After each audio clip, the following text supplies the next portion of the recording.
What's going on, people? Welcome back to Nick J. Francis' channel once again. You already know what it is. Brighton versus Arsenal.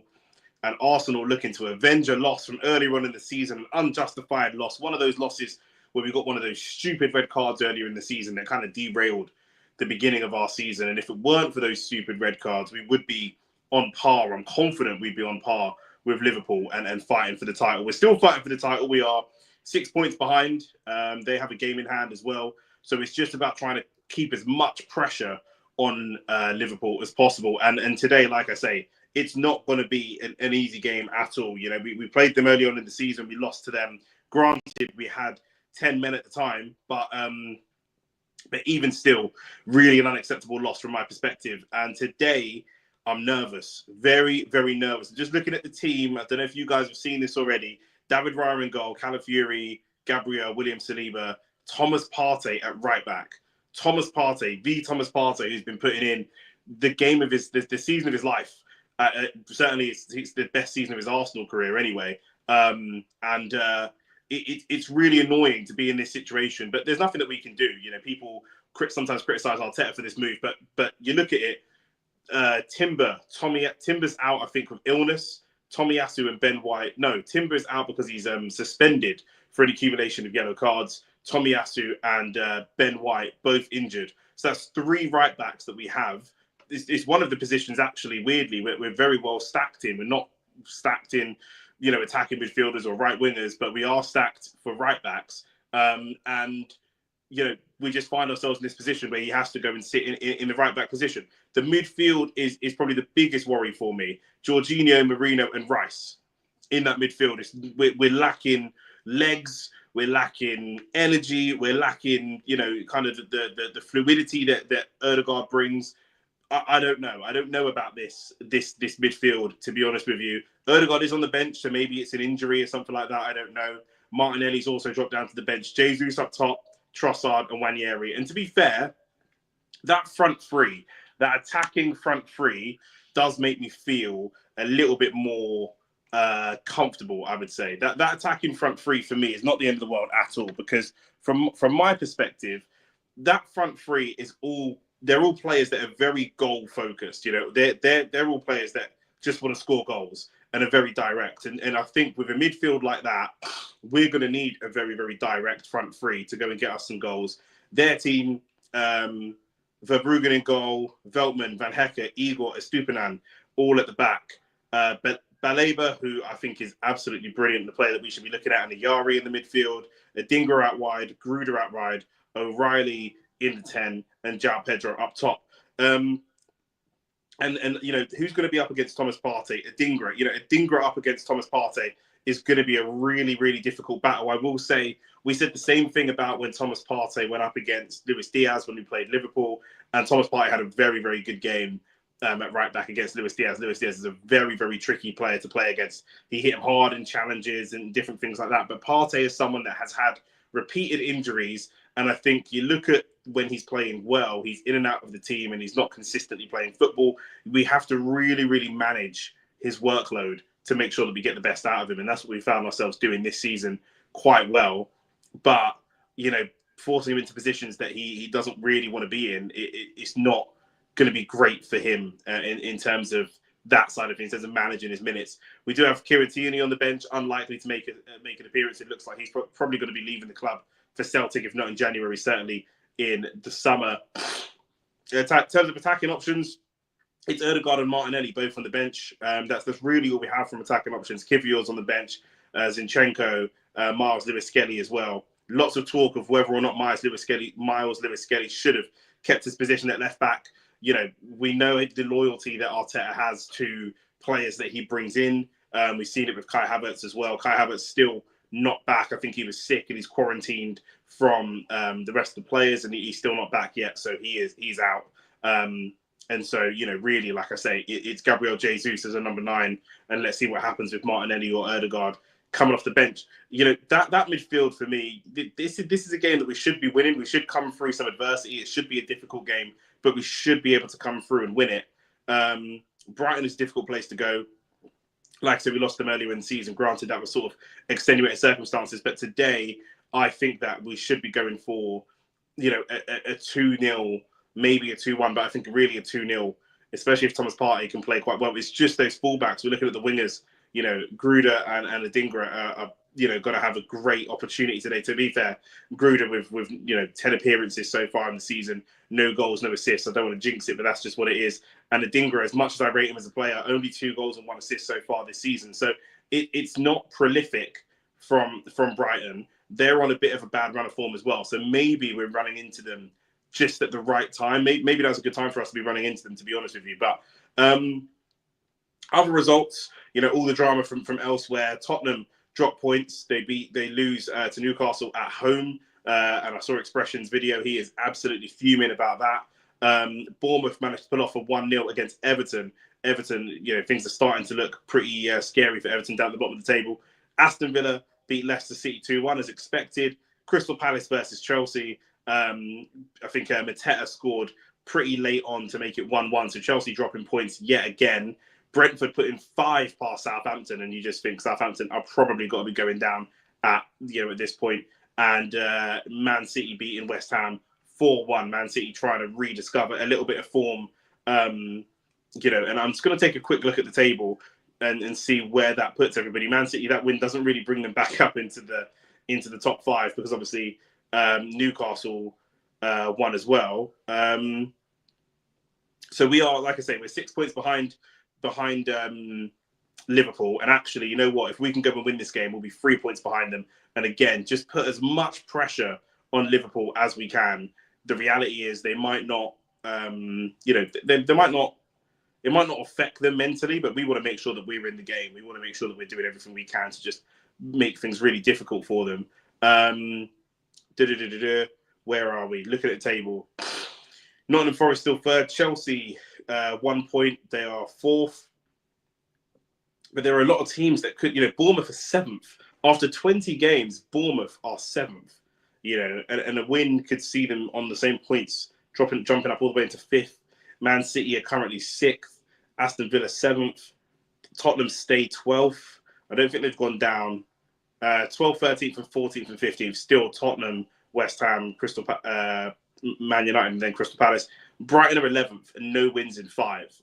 So like I said, we're potentially catching them at a good time. We won our last 3 Premier League games, and they haven't won a Premier League game in their last 5 games. So let's see how they set up. We're not seeing. I don't know why. I don't follow Brighton all the time, but I think of Enciso as a really dangerous player. He's on the bench rather than starting. I think of Mitoma as a really dangerous player. He's on the bench instead of starting. So it'll be interesting to see what decisions are made, because I think that actually the manager's got a lot of pieces to play with in his team and off the bench. He's probably got actually more attacking options to play with than we do, to be totally honest with you, if we're looking at Brighton's bench versus our bench.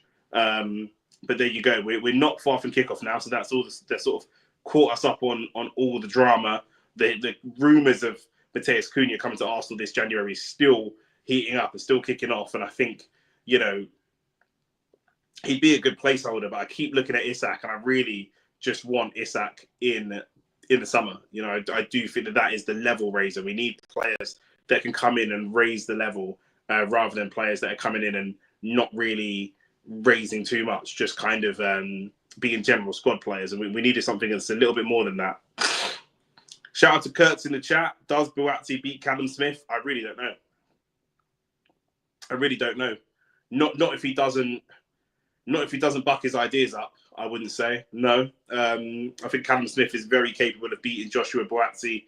Buatsi puts on inconsistent performances, and Callum Smith, big for the weights, really, really strong person. I think if Buatsi isn't at his best, I do think that he potentially loses against Callum Smith. And Callum Smith's a top or was a top fighter in his day. Callum Smith can box and he can fight, and Buatsi shows me he can box but doesn't show me that he can fight. So I'm a little bit worried about that.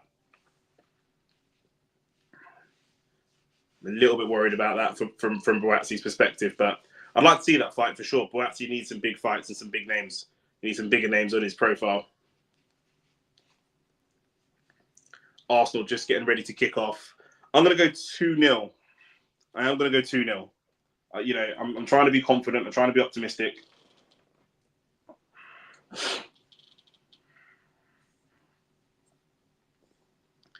And you know what? Actually, I made a comment before, and I'm going to reinforce this comment now that Odegaard is not starting as well.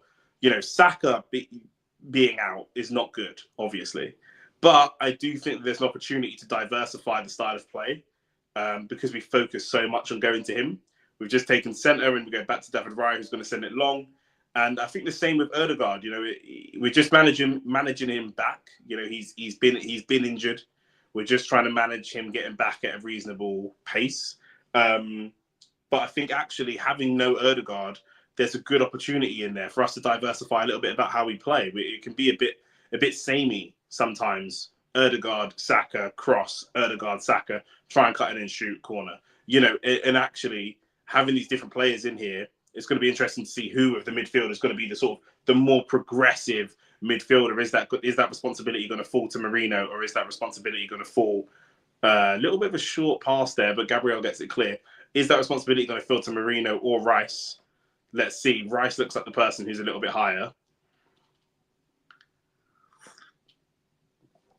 Wanyeri as well. Talk about Wanyeri. And, young player, really, really young. He's not someone we want to be starting every single game, but it's good to see that he's prepared to do so. He had a really good performance last time out.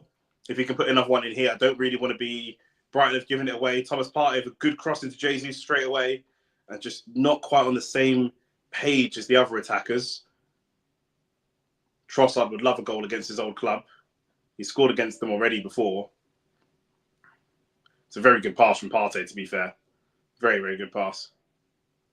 I thought we played well against Brentford as well. The only person that kind of really let us down was kind of Fury from my perspective. Shout out to Himanshu in the chat as well. Himanshu, I didn't see you guys' game. Talk to me about that draw. What happened? How did it go? I know Palmer scored and then Mateta scored late on, but I didn't see the game. Rick, shout out to Rick, my boy Rick. He said the problem with that midfield is now Flair, to be honest. Good midfield, but haven't seen any of these guys deliver magic. No, but you know what? There's one thing I will say about that midfield. All three of them are capable of scoring goals.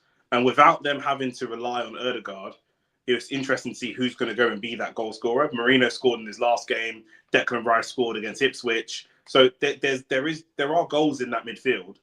And I think that Rice is underrated in terms of his actual playing ability. Lots of people talk about him and call him the crab and say he only passes backwards and sideways. I disagree. I think that's a bit of a narrative. I think when I watch Declan Rice play, he is a bit cautious, but he can play the ball progressively. And like I say, you look at that goal against Ipswich, spin, shoot, he was really progressive, passing quickly. That first sort of 10, 15 minutes against Ipswich in the second half, playing the ball nice and quick, the whole team, especially Rice as well, as part of that unit, were a lot quicker and a lot more decisive. So sometimes it's not about, with Declan Rice, sometimes it's not about making the right decision every time. It's just making a decision a little bit quicker. His football instincts are correct very often, but he's just got to be a little bit braver sometimes. Let me know what you guys predict as a potential, as a scoreline. And actually, let me know what you predict for a scoreline for tomorrow for Liverpool versus Man United. I think we're all pretty much unanimous that Brighton could be coming forward here. João Pedro trying to hold it up. We're all pretty much expecting Liverpool to win. I would like to see them pull off a draw, obviously, at Man United, that is, because that would benefit us, but I can't really see it happening.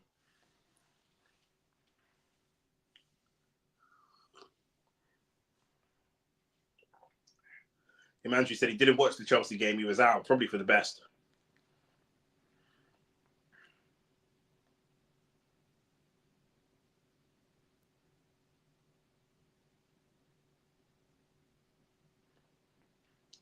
And to see who's going to dominate the ball here. Probably going to be Brighton because they're at home, but at the same time, that's a midfield. We can hold the ball in the deep part of midfield, but then can we progress the ball? That's what I'm looking at straight away when we get the ball. Who can progress that ball? I've just got like some dry skin. I've got like eczema and just dry skin, and the winter is really bad for it. The winter just makes it really like cracks. It goes really dry and basically cracks and almost bleeds sometimes. So I just want to bandage it just to keep it. I put some cream on it and just bandaged it up. So it's nothing too dramatic.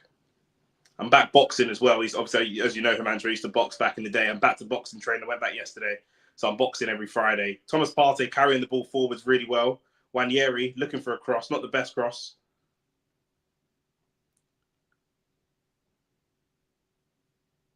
I think there's a shout for Lewis Skelly to be in this team as well. Rice, again, being that progressive player. I think that's Trossard tries to get the shot off. Brighton, I think that's João Pedro, wiggles away from Jorginho, and that's going to be the problem. Adingra coming forward, and that is going to be the problem. The physical side of this game and the legs in midfield. Can Jorginho handle that?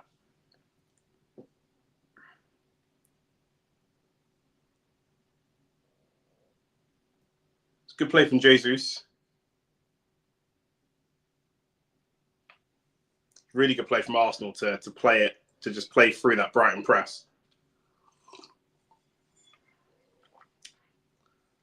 That is good. We got a lot of footballers on the pitch, so I'm not too surprised. Did you see Bivell's hand? It was swollen, probably from all the blocking of Paterbia's punches. Yeah, I did see. Savage.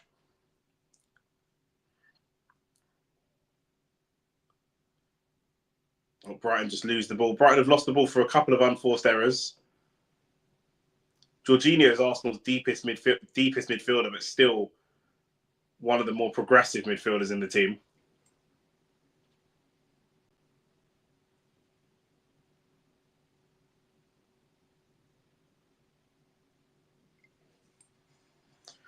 I get so drowsy when I'm doing the streams, man. I think it's this bloody light. Let me see if I can turn it down.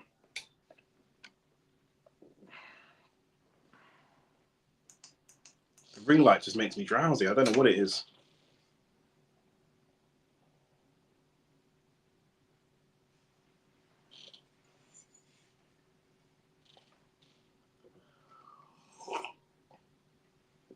Nathan, what are you saying, brother? Nathan, what's your scoreline prediction for tomorrow? Might have to do a stream. I might do a stream for that game for Man United and Liverpool. Might have to watch that one still.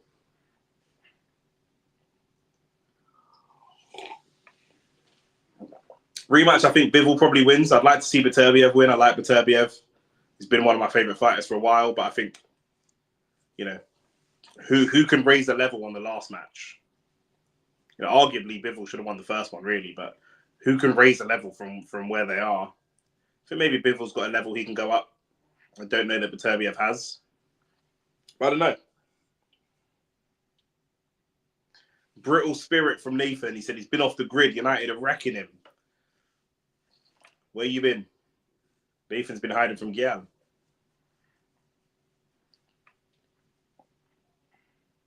That's United fans, though, man. I will say this, yeah, with Arsenal fans, like our fans, man will never just, no matter how bad it gets, Arsenal fans would always be there. And I've heard from a few Man United fans say, I can't watch. It's too difficult. Trossard held up by the right back. Feels like he was fouled, but ref's not having it.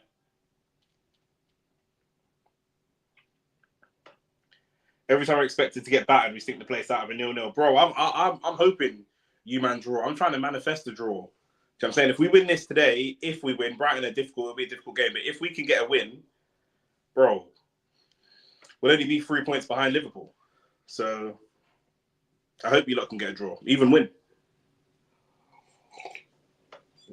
I think obviously a draw is more realistic because, like you said, you man will happily go and stink out the joint. And he seems to be losing the dressing room already, which is a bit mad. The manager seems to be losing it already. The worst thing is, yeah, man's not even tired, bro. It's just this fucking ring light that I have to sit in front of to do the stream. Always drowses, man.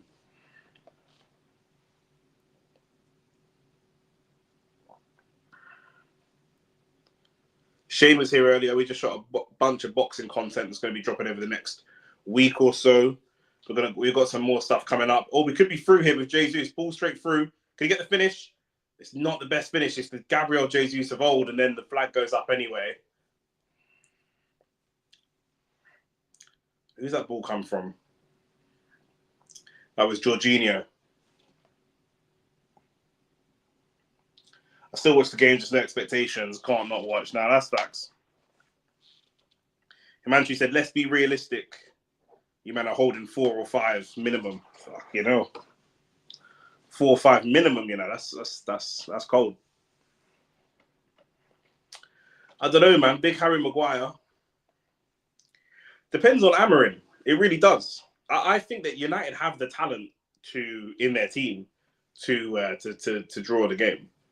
But Amorim, if he sets up to go and try to win the game, then they're getting popped.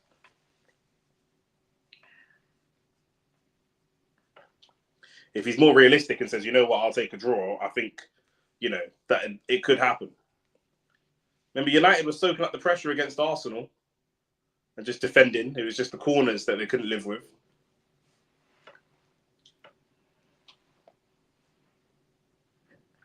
Brighton coming forward to the right back. Calafiori sends out for a corner. Brighton's first corner. Calafiori's on fraud watch as well.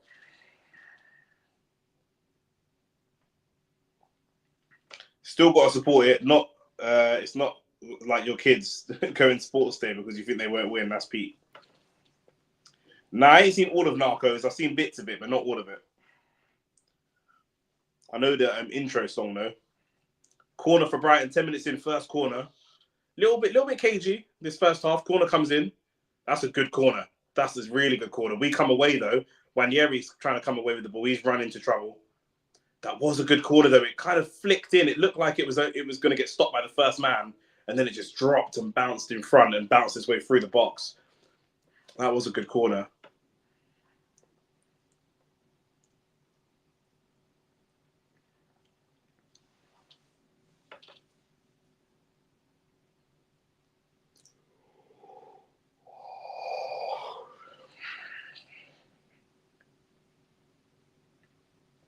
Pluto or Plama? I have no idea what you're asking me, bro. I'll level with you. What are you asking me?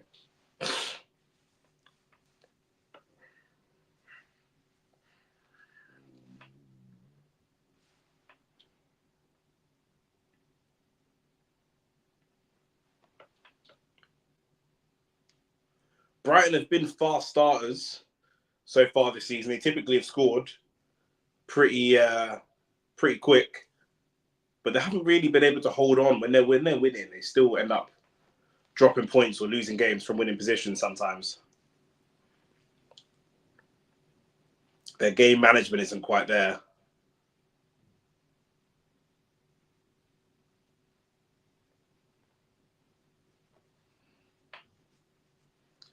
Dinger up against Partey. Partey does well just to hold him up. Like I say, I'm always nervous about Partey being right back, but he did do a really good job against Luis Diaz. And that is about as tricky a left winger as you're going to get in this league. Maybe Son on his day.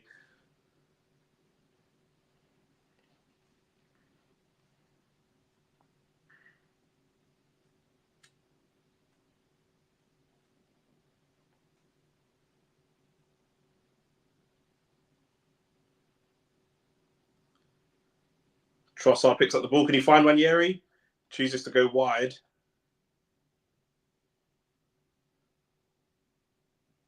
Arsenal have an advantage. Trossard with the cross. He would look like he was going to cross it, but then chose not to. And again, the ball's just bounced, just getting passed around that midfield.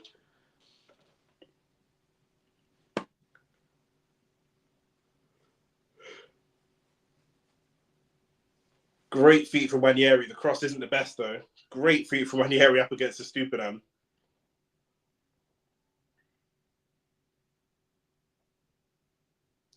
Brighton just keep giving the ball back to us in really, cheap situations.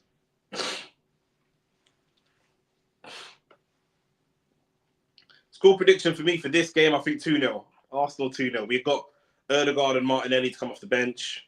I think we can score 1 with the team that we've got out there, maybe even 2.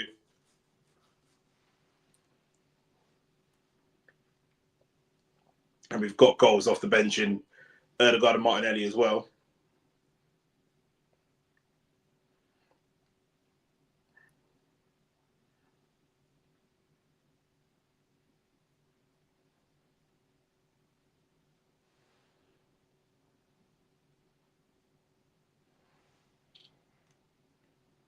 1-1 for this game, Ricky. You think we'll draw this game 1-1?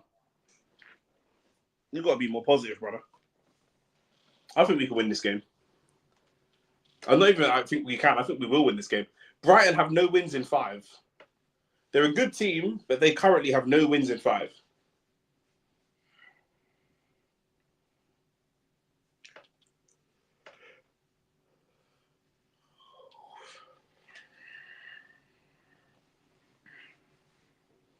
Oh, Partey with a good pass.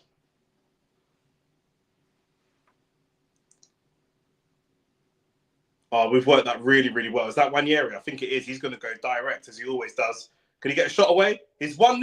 I told you. Ethan Wanyeri, 17 years old, 1-0 already. I told you, he's direct. He is direct. And once again, that has come from Thomas Partey, bro. That has come from Thomas Partey, who Ricky in the chat doesn't like and doesn't respect. Ricky, put some respect on Thomas Partey's name for being able to play us out of the back that way. That was really, really good. We've gone wide there. I'm trying to see who that is. Is that, I don't know if that's Trossard. Who is that? And then the ball's just poked forwards for Wanyeri. And once the ball goes forwards, he's just got to run and go direct for a shot. It's really poor goalkeeping. That is really poor goalkeeping, but it don't matter. We'll take those all day. I think it was Rice that just played him in.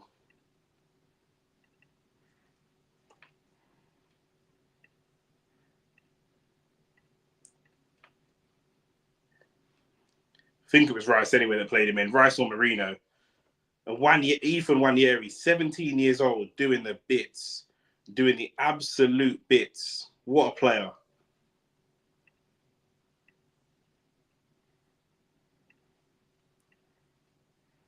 Ricky, respect Thomas Partey, bro.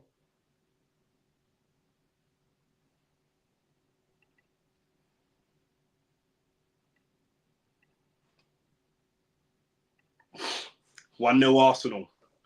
I said we can win this 2-0. It's good play from Rice. Progressive passing from Rice. The crab, they call him. But he can pass the ball forward. He showed it.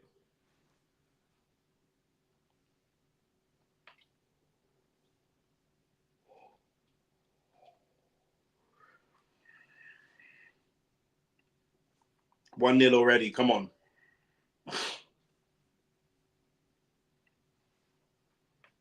Ricky predicted a 1-1 in the chat.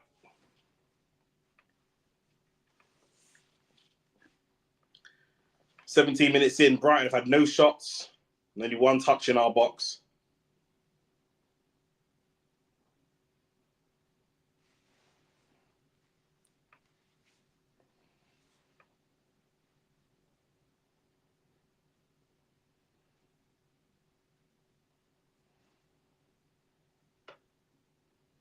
Oh, Adingra could be in.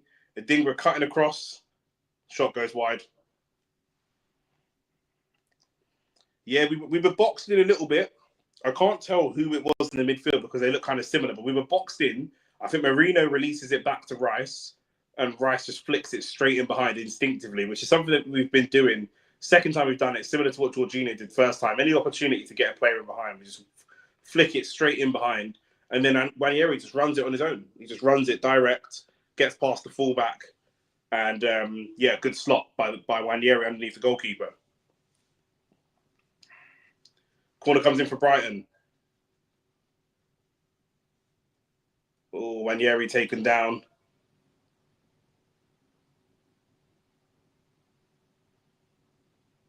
What is Adingra doing?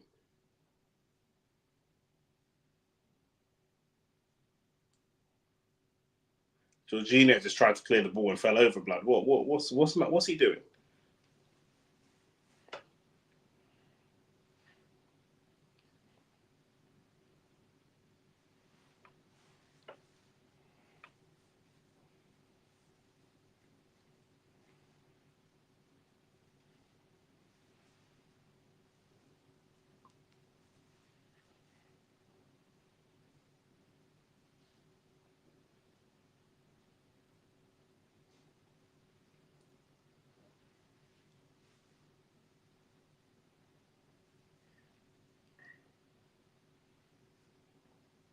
Brighton trying to play some some football now to come forwards. They're not just taking it lying down, but the more open they are, the more opportunities we'll have.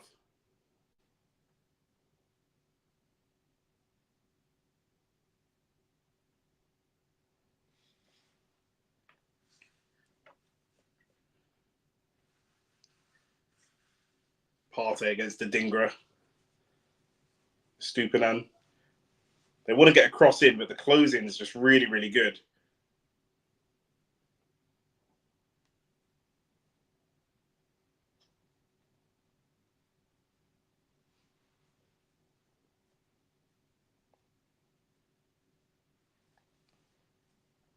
And Dingra does get a cross in. Oh, the keeper's just about got there. And I tell you what, I think that's O'Reilly that's crashed with David Raya. And that was poor from Gabriel, actually. The cross comes in. You expect Gabriel to deal with that really well. I think Gabriel's just pushed. He just pushed in the back, which stops him from jumping for it. O'Reilly gets there. And then they've clattered the goalkeeper after the keeper's already gathered the ball. Definitely a free kick.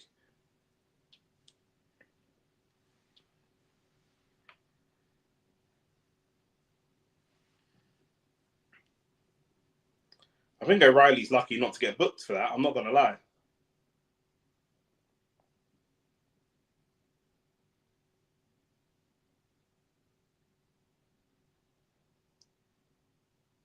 Seeing that Wanyeri goal again. What a finish that is.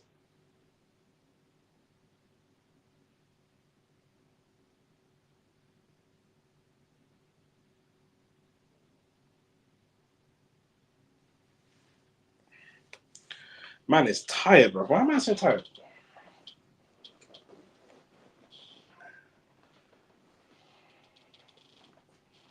I need some sugar, bro.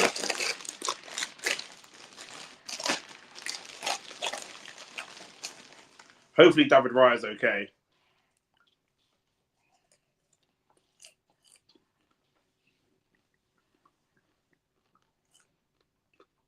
Because we really do not need another injury, especially there.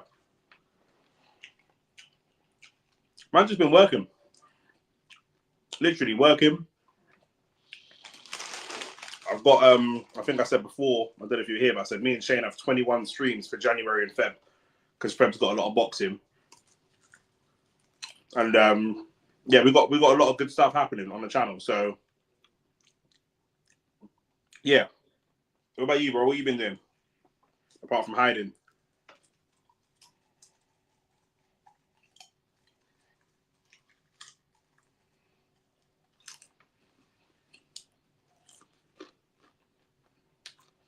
We've got some cool content coming in the boxing world as well. Some really cool stuff.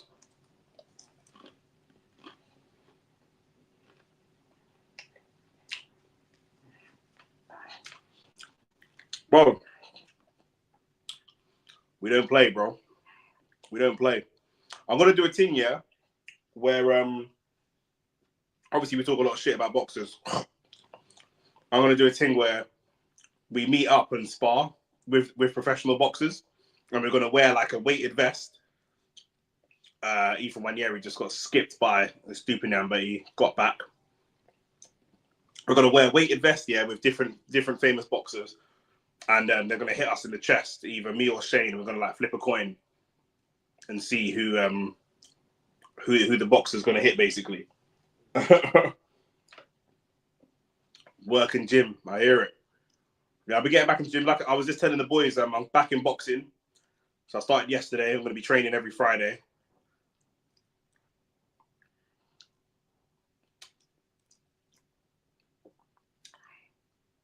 Calafiori's very, very lucky to escape a yellow card there. He was just pushed, and his reaction was to push the Brighton player just after they took the free kick. Luckily, the ball was still rolling, and so the ref is not going to give him a yellow card. But he needs to calm down.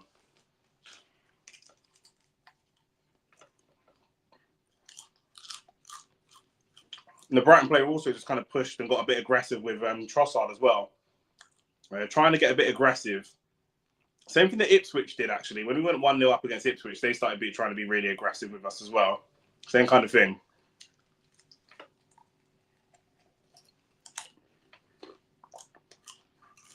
David Raya, quick throw. Ranieri's pushed over now. What is going on?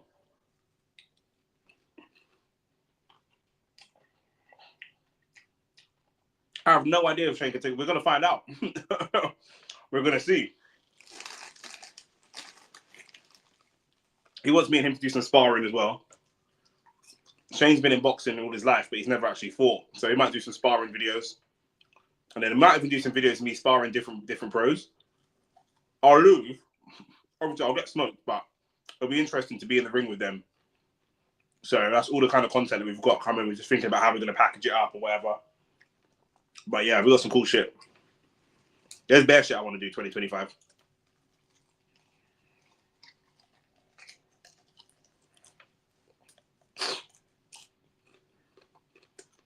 Arsenal taking forever to take this free kick. Just to go short with it. Find Jorginho on the edge of the box. It's almost a good pass. That was it was a good free kick routine. The pass was just overhit by Jorginho. And Jorginho is still someone that can break lines. I mean, I think when we talk about football being too athletic and not technical enough, like the fact that Jorginho is not the biggest or the strongest or the quickest, but he can break lines with his passing, so he'll always have a place at top football. Like that's cool for him. But you go back in the day, there were so many players when we were growing up that could do that kind of thing, that could thread that pass. Either thread the pass through the gap on the floor or could hit the ball over the top. That could break a defensive line with a pass. That like the fact that that's such a rare skill is a bit crazy. There he goes for it again, Jorginho. Ball over, he goes over the top that time to break the line. I think Baleba has just come and received the ball and dropped on the half turn and started getting them forwards. It's actually mad. I'm about 5'8", 5'9". Shane's about 5'10". But I weigh significantly more than Shane. I'm a lot bigger and heavier. Nick, are you and Shane going to do a show of rants on the last boxing card in Saudi? Yes, 100%. We've just been trying to find time to do it. Rants definitely wants us back on his channel. And we want to be on there as well. So yeah, 100%. I also want to do something at my yard. Yeah, like I got a nice apartment. Yeah, I want to do something at my yard where we didn't just do a watch along. We did like a watch party. Like I got 2 big sofas. I want 2 or 3 different cameras, and all the man them chilling, pizza, whatever, watching the game, watching the fights. Like I want to do them kind of watch parties as well.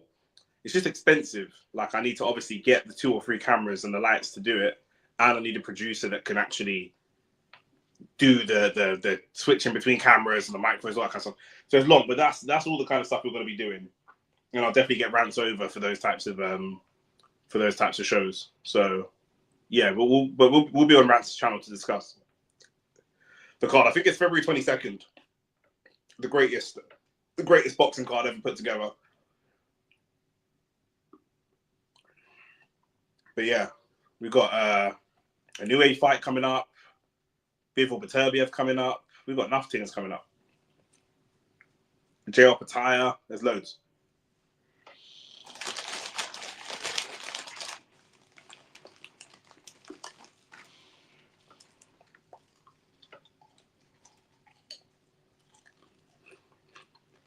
It was nearly a heavy touch from whoever that was dropping back to receive that ball.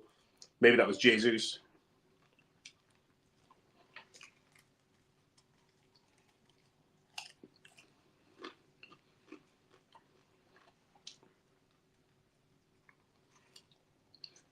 Great feet from Trossard. The cross comes in. Brighton defend that well. But we'll go back for round 2. Trossard. And again, this midfield is not... It's not very flary. There's no finesse. It's not a very Arsenal midfield. But we will just keep winning the ball back with Rice and Marino in there. We'll just keep winning the ball back over and over and over again. And wear them down.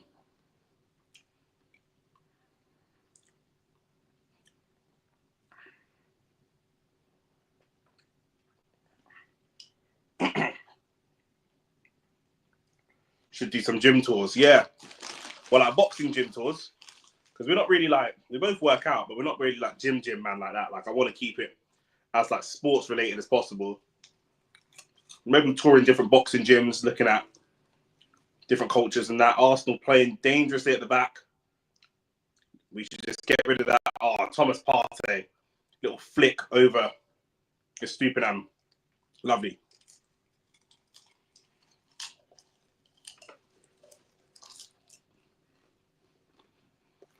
And again, there's a couple of times Arsenal have lost the ball. And Partey's just cleared it up, just like he's been doing. Just like he's been doing in midfield. But now he's doing it from right back. Yeah, we'll definitely do that. Definitely do that. Good tackle from Calafiori. Jesus coming forwards. Can he find a pass, though? He can to Ethan Nwaneri. Nwaneri up against the Stupinan. And again, Nwaneri just struggling with the physical side of the game at the moment. The Stupinan's just roughing him up, hitting him with some challenges, and he's just going into his shell a little bit. He has to be willing to take some of that challenge, get a bit physical with the Stupinan. He's already bunned him once before. Just keep being confident and bun him. Pause.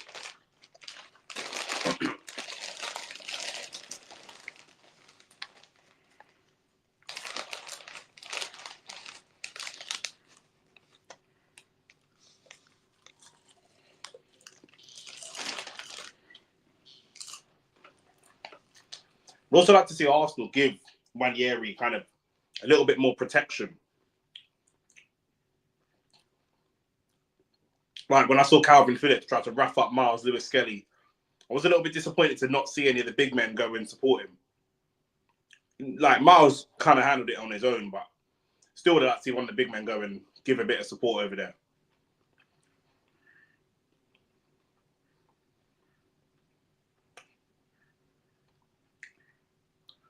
Over half an hour gone, 1-0, the 17-year-old.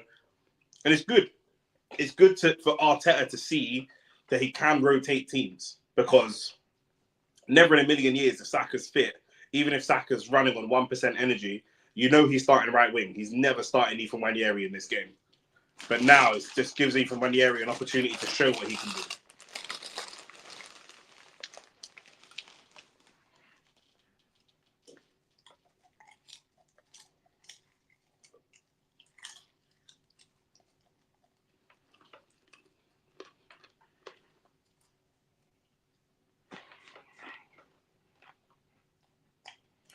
Make him earn his stripes, 100%.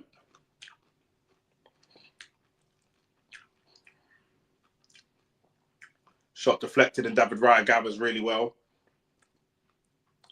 I think O'Reilly wants a foul for that.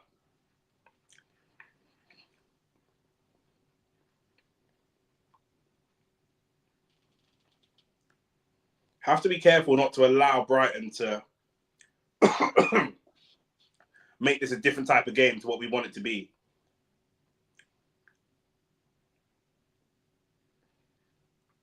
Saliba just tried to play it out. It's caught. Brighton could be in here. Still Brighton. Oh, they've put it wide. Saliba forced the pass to Jorginho, where he didn't really need to force that pass to Jorginho, to be honest.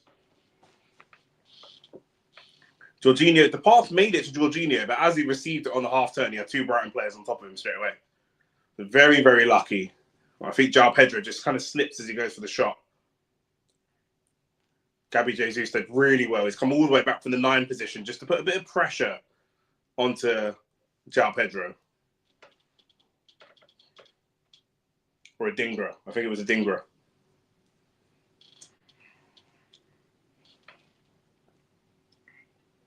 Got to just be careful a little bit with the kind of play. Brighton ain't been the same since Welbeck got injured. You should be okay. Yeah, we should be. We should be, but they're capable of scoring. I'd like us to get a clean sheet. That's why I predicted 2-0. I would like us to keep a clean sheet.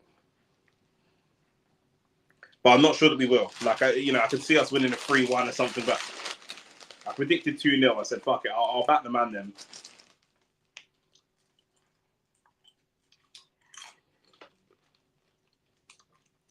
There should be a foul there. It is a foul given on Jorginho.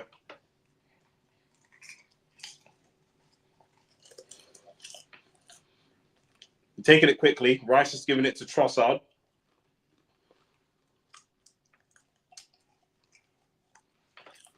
How long do you give Ruben Amorim? That's what I want to know from you, Nathan, as a Man United fan. My room's cold, yeah? So I'm putting on my heater. If it's too loud, tell me that it's too loud and I'll turn it off.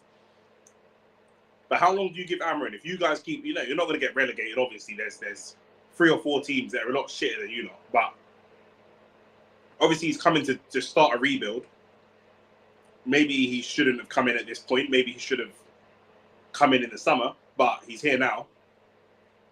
How bad can it get and you remain Amorim in? Because the concern is that by the time it gets to summer, he would have lost the dressing room and lost the fan base. And the dressing room is on a knife edge at the moment. Good play from Trossard into Rice. 9 minutes left of this half. Can we get a second one before the half? When Yeri tries to get to the byline, we get a corner out of that. That's good play. No? That's good play from Wanyeri. Good play.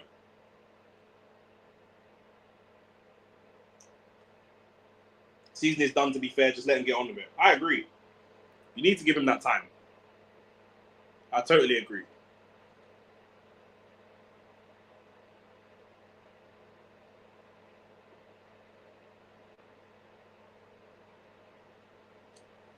He needs time. And he's got to get rid of the dead, bad influences in the dressing room. Do you know what I mean? Arsenal come in with a corner. Our first corner this game.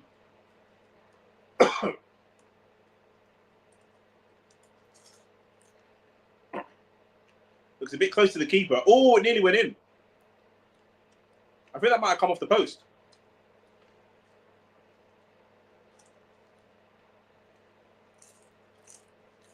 It did. Wanyeri nearly scored from the corner. Oh, my God.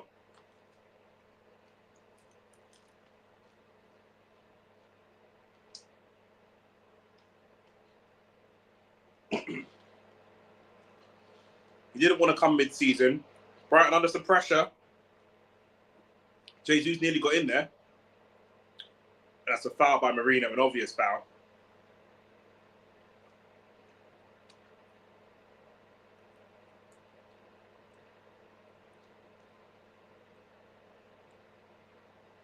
That's a poor foul from Marino as well. It's a silly foul.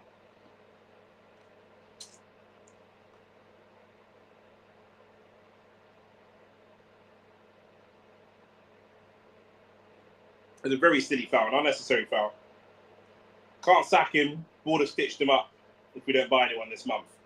You might ain't buying no one this month. You might have probably selling people. That's the focus. Trossard and Jesus on the edge of the box. Trossard with a shot. I think we get a corner from that.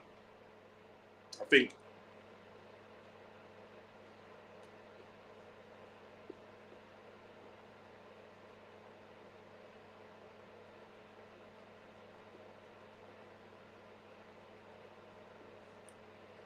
I think it's going to be a Declan Rice corner.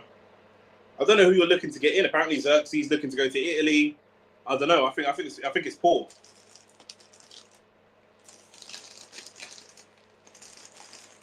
He does do some silly things. He doesn't make it easy for himself, but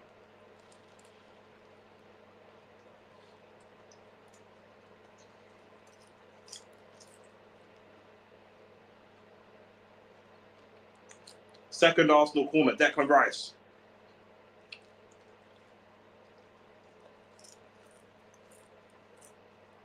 It's a good corner. Oh, it's very close. Arsenal get there first, and 3 Arsenal players are left on a hump. Left the heap on the floor. What's gone on there?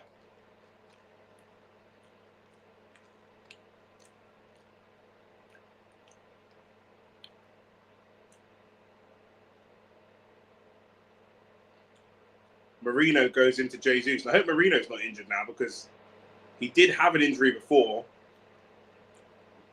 Gabriel's appealing for a foul because he was pulled down, but to be honest, that looks more like a slip than a pull. You lot can have Sterling, man. If you lot want Sterling, you can have Sterling.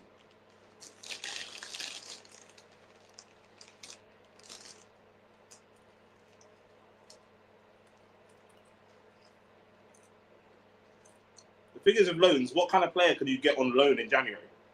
Like, what kind of good player is being loaned out in January by their club?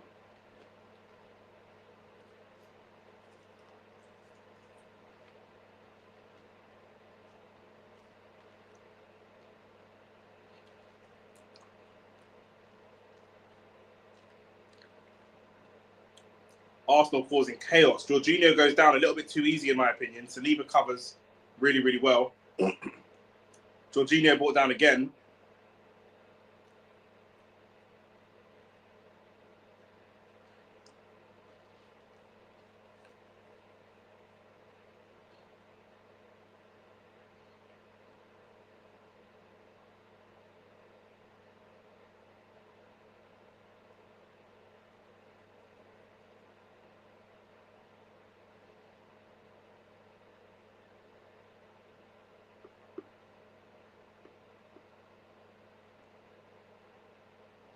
Brighton very nearly put together a good counter-attack. We were able to deal with that quite well. Make sure you like the video as well. Subscribe to the channel if you're new.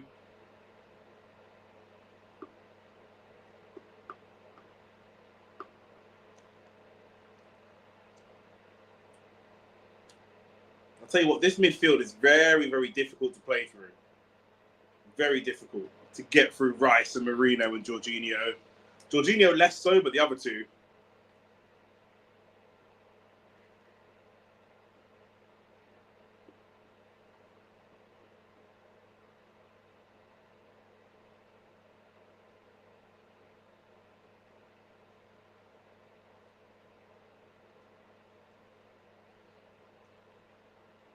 Oh, Thomas Partey tries to play it back to Saliba, and João Pedro's got it. And Saliba with a little cheeky push on João Pedro, and João Pedro goes over. And I do think that João Pedro's got a good shout for that to have been a foul. Balaba's got the ball. He's going to look for a shot.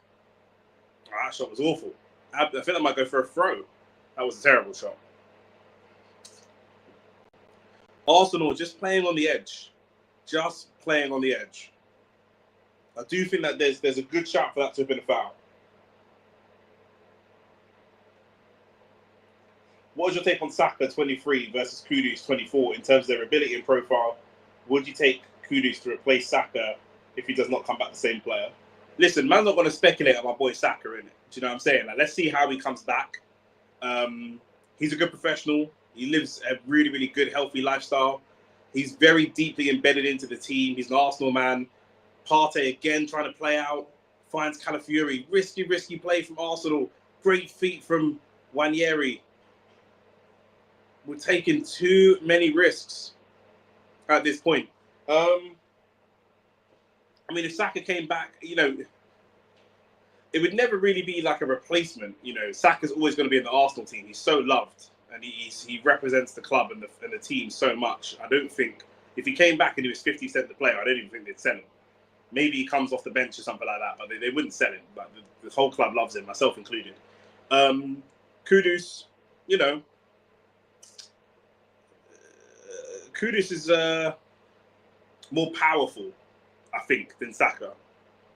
Saka is a player that doesn't like contact. He plays like a wide midfielder back in the day. Doesn't like contact. Technical enough to kind of play in the midfield, but has the athleticism to get down the wing, got good feet. I think for me, the difference is Kudus is just like direct and looking for goal. And Saka's more looking to create. I think Kudus is probably more similar to like a Trossard. He's like a better Trossard. Obviously, he plays on Saka's side, but in terms of style and profile, where Saka almost thinks like a midfielder, where his first priority is ball retention. He's obviously from that Arsenal academy of ball retention first, and then get a goal second, and then flair is the last thing in your game. Whereas Kudus is more like a Trossard, where get a goal is the first thing you think about, and then maybe you can keep the ball afterwards. If you can't get a goal, just retain the ball. So that's the difference, I would say, between those two players. Partey coming forwards, looking for a shot, finds Nwaneri. Partey, could he get his annual banger already in January?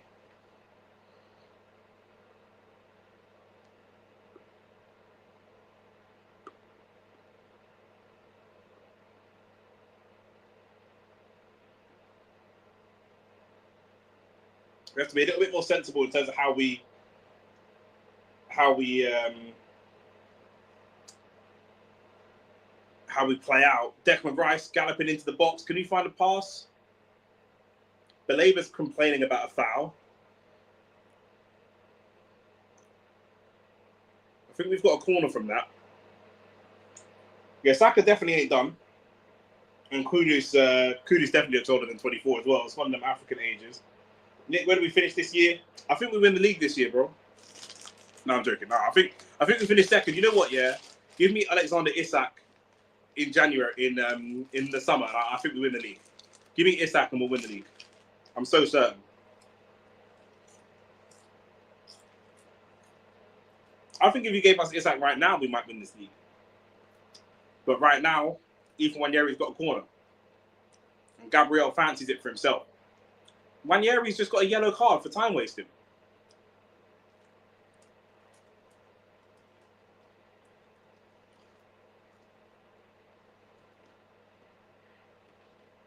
That feels harsh.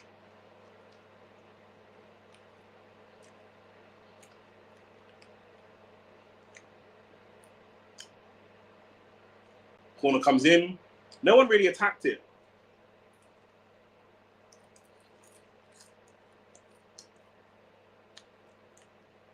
Brighton trying to break away through Matt O'Reilly. Calafiori does really well.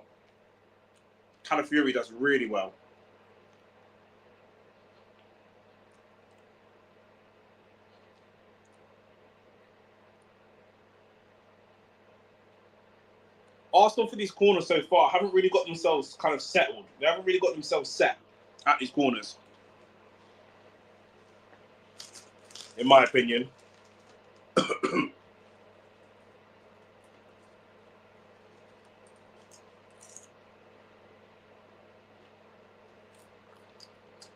Bro, you're saying shout out fraud, yeah, but Partey's been solid this season, bro. All season he's been solid.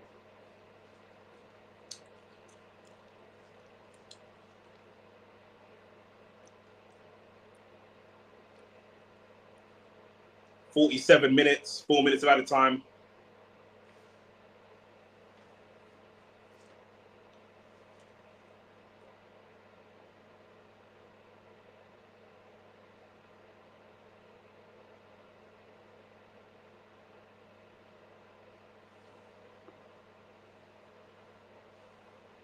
The yellow card feels harsh in that situation, but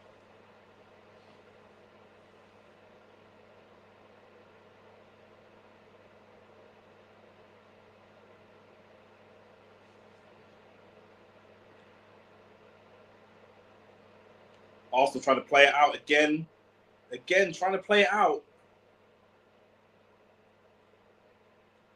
Never feel comfortable with Jorginho receiving the ball in the half turn. He's not the guy to be receiving the ball in the half turn in tight spaces. He's just not that kind of player.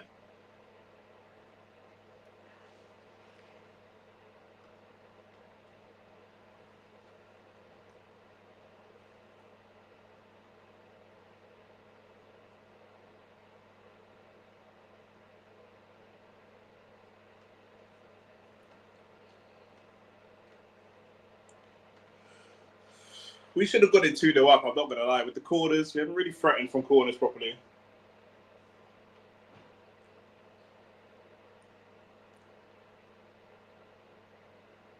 Saliba just whacks it, which is what we needed at that moment.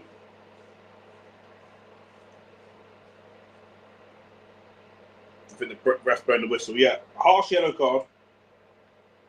Very, very harsh. But it's half time. Ricky said he hasn't got a half turn. 100% he ain't got a half turn. 100%. 15 minutes now till the second half. Half time 1-0. My prediction for 2-0 is still on. Let me know what you think about the first half. I do like the way we've played. I don't like the setup. I'm not happy with that midfield. But the way we've actually played has been good. It's a very mature midfield. And until the last sort of 5-10 minutes, we were really, really mature in the performance. The performance was really mature. I just feel like we were rushing things a little bit in the last sort of 5-10 minutes. I bat my own half turn more than his. I don't know. You play a bit like Jorginho still. So he's got that. keep it simple, keep it ticking mentality. Riquinho, bro, 100%. Nah, listen, that first half was decent. I'm not gonna lie. Like I said, before the game, I was really worried about that midfield. Haven't seen them play. I can see what's happening, and you know, the setup and stuff like that. Progressive passes wise is fine. The passes could just be tidier. You know, the passes need to be a little bit tidier, a little bit friendlier, because we're playing these passes. You know, you've got Nwaneri on the right wing, 17 years old, not much Premier League experience. And we're playing these passes that are not friendly. We're playing these passes that are really difficult for him. And we're not giving him some support. You know, someone from the midfield has to get up and support him. Obviously, we've got Partey at right back, who's not as mobile as Ben White. He's not going to overlap. He's not going to underlap in the same way. So someone from midfield, we punch that ball out to Nwaneri. Someone get over and support him. You know, someone get over and give him an option and give him some physical protection as well. I think that's the difference. We can see Nwaneri's technical ability. We can see his drive and his ability to drive with the ball and his desire to drive with the ball, be progressive, go and get himself goals. He's got himself a goal already. That's there. You know, Jesus will want goals and will link up play with him and stuff like that. Trossard as well. But he just needs a little bit of protection, a little bit of, you know, they can see he's a younger guy. He's, you know, in their opinion, certainly, you know, a bit of a weak link. And you know, they're trying to put it on him a little bit. But other than that, I'm not too mad at the performance so far. If I just look at the stats, I know we all love some stats. Where are we? They've had 6 shots, 1 on target. We've had 5 shots, 2 on target. The possession is pretty similar, 54 for us, 46 for them. Pass accuracy the same. We've had slightly more passes and we've had more corners. You know, we're there. We're knocking on the door. We're knocking on the door. For me, it's just knowing when to play out from the back. When do we play out from the back and when do we go long? Again, that still, for me, is just a little bit hairy. You know, we're creating unnecessary tense moments for ourselves when we just don't need to.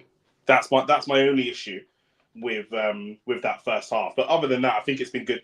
Marino still needs to kind of be part of the game a little bit more. I see a lot of what Jorginho is doing. I see a lot of what Rice is doing. Just don't really see enough from Mikel Merino. And he's not a DM. You know, sometimes you would say, well, a good quality DM performance is when you don't talk about him. You don't talk about him. You don't see him. You kind of don't know he's there. He's a number 8. And the number 8 should be really involved with a lot more things. And I'm just not seeing him be involved enough. But like I said, looking at this team, it did feel like we're going to be not so much focused on controlling the game and playing slow, but just going out there and getting goals. And I do think that I can see that. And I think that's been okay. I think that side of things has been okay. We need more goals. 100% we need more goals, but I don't think that side has been a problem, in my opinion anyway.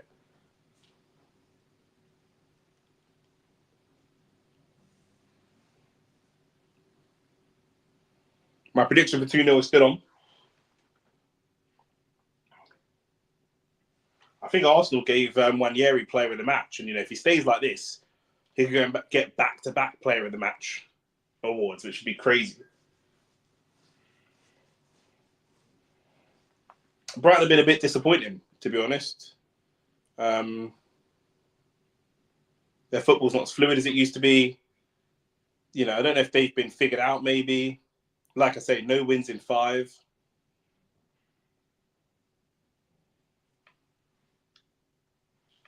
Maybe more, but there's definitely no wins in 5. Maybe it's injuries as well, team setup. They've still got a very good bench. Like I say, Solly March, Enciso, Minter, Mitoma, all on the bench. So they've got more attacking options on the bench than we do.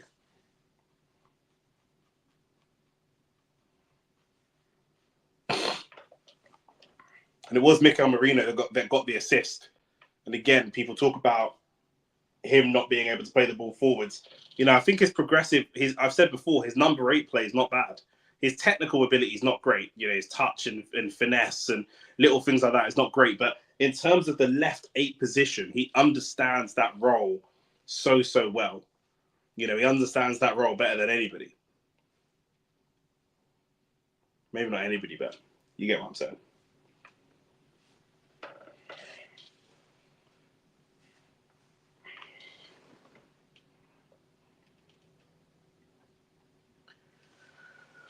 Oh, I'm so tired.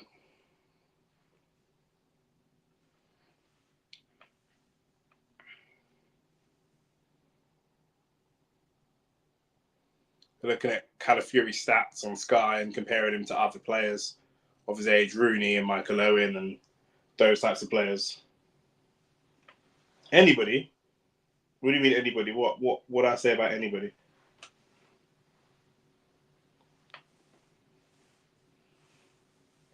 What did I say? You probably clipped it, you bastard, blood. What did I do? What do I do now?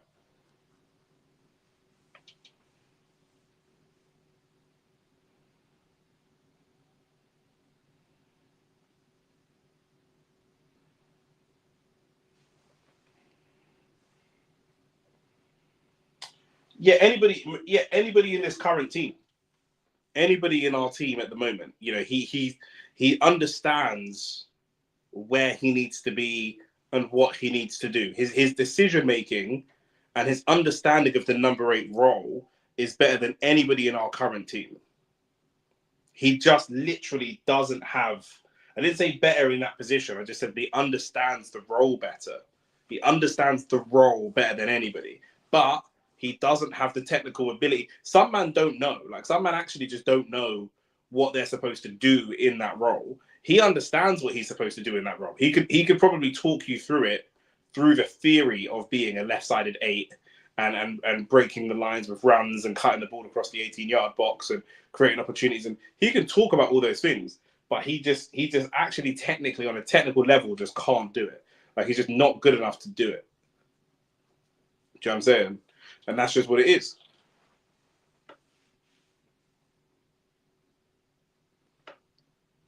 But I don't think he's bad. And I think he's been good in this setup as well, with him and Rice and Jorginho. I think that setup has been good.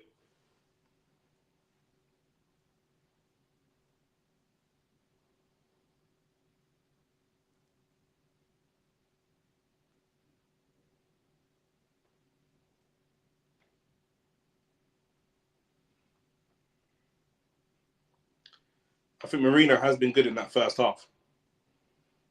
Sorry, I think he understands that role, but he needs to, impact and he needs to influence the game a bit more, which is difficult. There's no one in the team, with any kind of finesse or anything like that. It's pretty much just, big units in the midfield. But him and Rice, like I said, him and Rice together, I'm not mad at it. I'm not mad at that at all.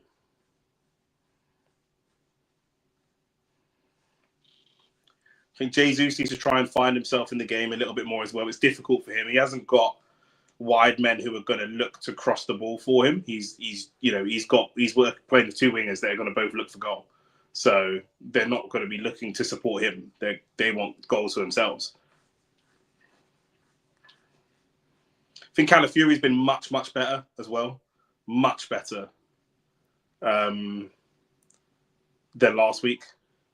Obviously, Calafiori kind of, I'm not going to say at fault for that first goal, but Calafiori, I will say at fault. Calafiori at fault partly for that first goal as well last week up against Brighton and Bomo. Didn't give the best account of himself. He's been a lot more confident, hitting tackles a lot more quickly. He's been a lot more assured of himself this game. And then right back, obviously, Thomas Partey doing really well, coming in, making a makeshift right back. I know he's played that role before, so it's not like it's totally new to him, but still difficult to change position and doing so really well. A couple of moments Partey's kind of looked to go and invert. I don't think this is the game for that. I don't think it's needed, and I think Adingra is dangerous. I don't think he needs to invert. We haven't got the football for long stretches of time. We're playing away from home. I would just allow the inverting, get the ball to Marino and Rice, get Rice carrying the ball progressively, and get the front three scoring. Simple as that.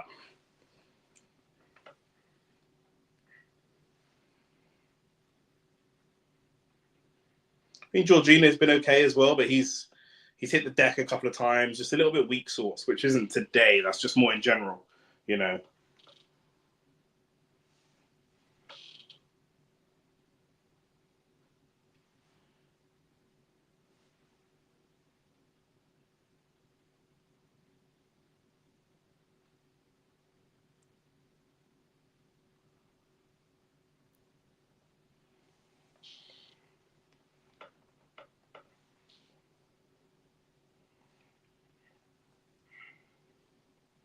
Tomorrow, obviously, we got the big one, 4:30, Liverpool versus Man United at Anfield, where everyone is expecting Man United to absolutely get smashed.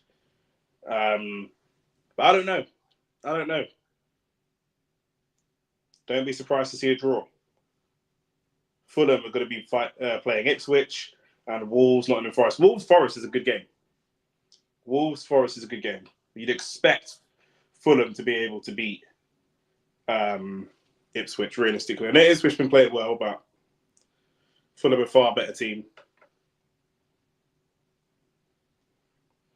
They've now got a few Premier League years under their belt and stuff like that. Normally at this point I discuss changes. I don't think any changes are going to happen. Don't think they need to happen. Not yet anyway. I'd like to see Ødegaard get bought in at some point, but I'm not sure what the nature of his injury is or why he's on the bench rather than starting. I don't know if it's an injury situation or what, but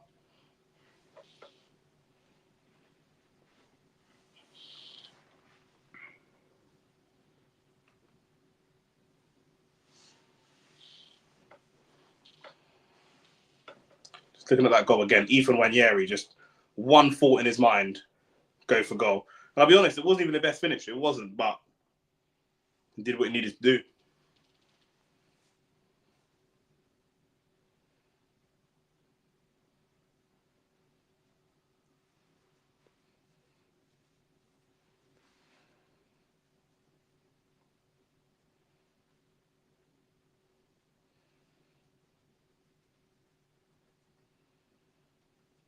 Maybe it's just me. I hate when Sky Sports advertises American football. I hate it. When I'm playing football and they start advertising American football, that shit pisses me off. I don't know why.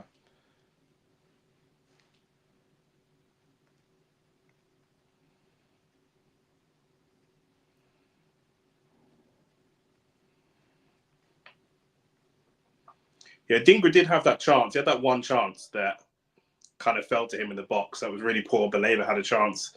He took a shot and it went out for a bloody throw on. Their finishing hasn't been at it today. And that's why I said we've caught them at a good time. You know, we're playing them at a good moment for us.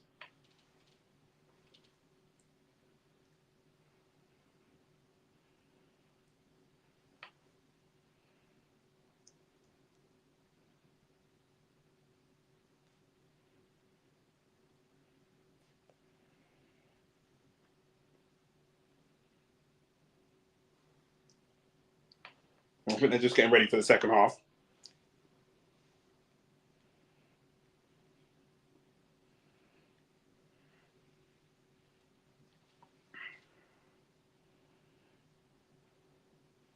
Also, how shit are West Ham? Getting absolutely thumped by Man City. Haaland with 2 and Foden for 1. Do people still feel like Man City can put a run together? I still feel like Man City can put a run together. It's Martinelli coming on now. I wonder if that's going to be for Nwaneri or who that's going to be for.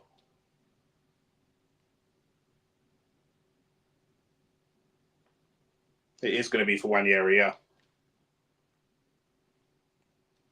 That's interesting.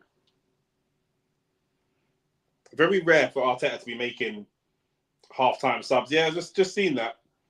Very rare for Arteta to be making half-time subs. Very, very rare. Must just be that yellow card.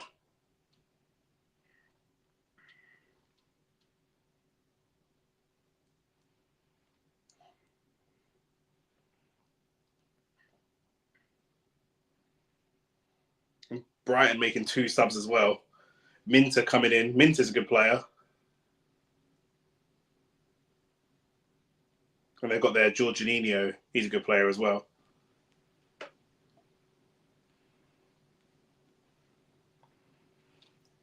That O'Reilly looks shit, I'm not going to lie. Man said that's chips. Is that Northern patter? Man got that Midlands patter. Man said that's chips. Second half underway.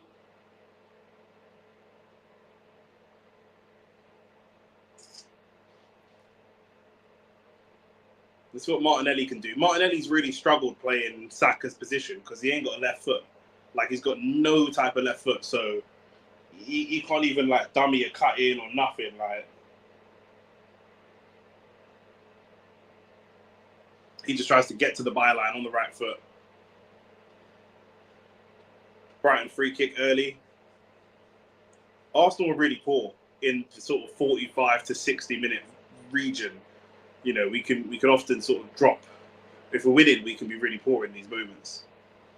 So we've got to make sure that we're, switched on.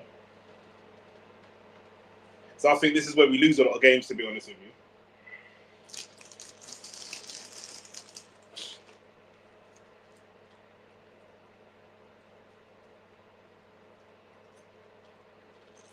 you. Jorginho caught on the ball again.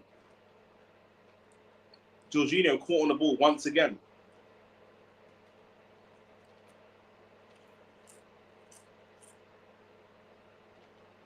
Yeah, look how bad we look.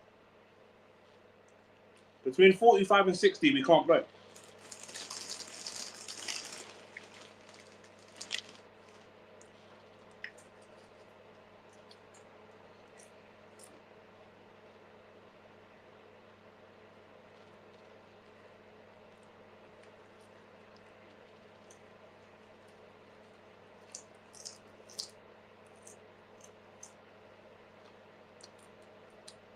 Dingber with a poor first touch.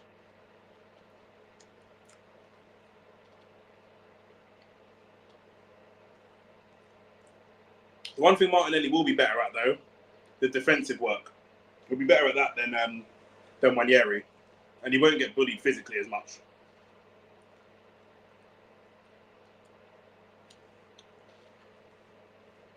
And he's quicker, so if Wanyeri can get in behind and get a run away from a Stupinan to get a goal, Martinelli can definitely do the same.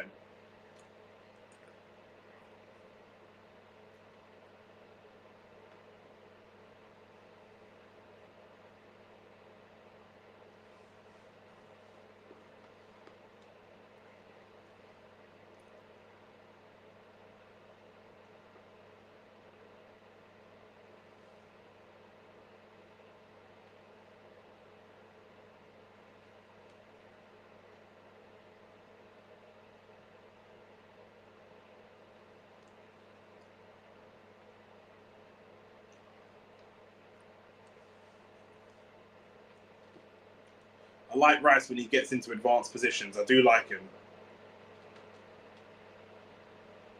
I don't like it when he's giving the ball away like that, though. But Rice in attacking positions, I think, is underrated.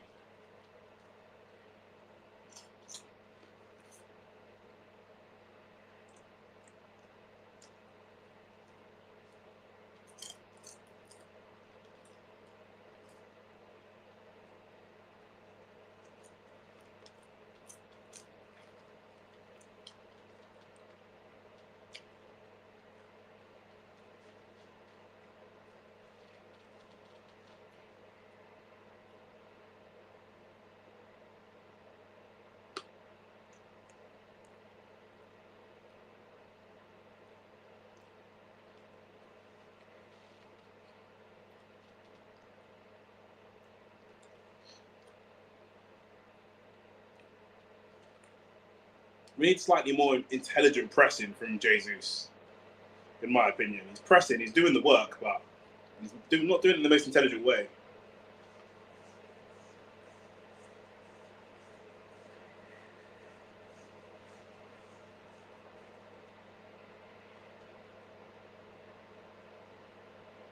Oh, what a receive in the half turn from Marino.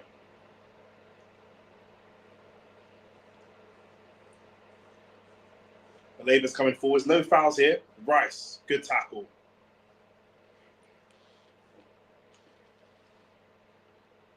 Oh, who was that? Trossard, man. Trossard just does some of the weirdest stuff.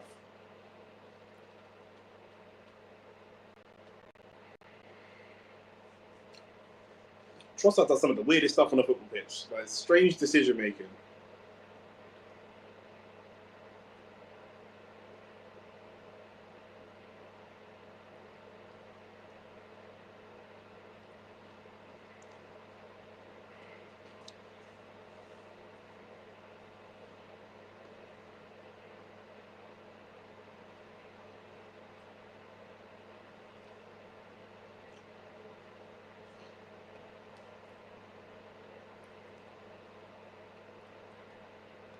Oh, the Brighton tried to play it out. Trossard got in. Jesus on the edge of the box. Still Jesus. I think Van Hecker does really well. He's getting himself in front of Jesus, it goes over. Ref's always going to blow for that.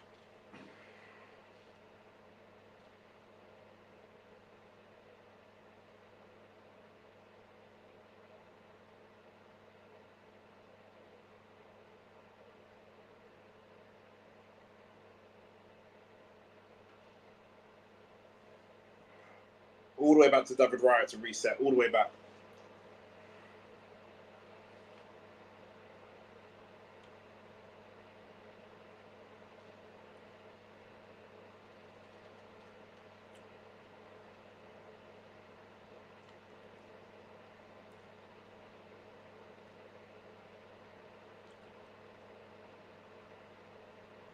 David Raya long. That's what I mean. Sensible play. Can we get there first? The Brighton players are appealing for something and keep putting their hands up. They're not getting it, though.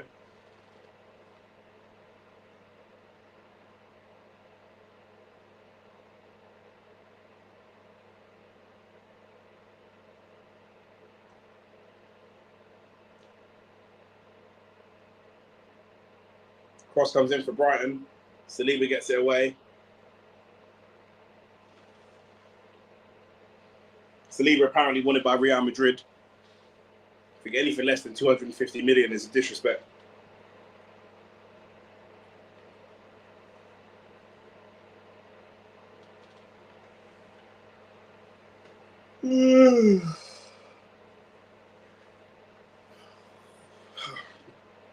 Man's been up since like 5 o'clock this morning, so it's been a long day. Adingra. Oh, Martinelli does well. Rice does really well there. Oh, it's good feet from Jesus. Oh, I just lost it. Just couldn't quite keep possession of it. Oh, Gabriel holding off João Pedro. Brilliant.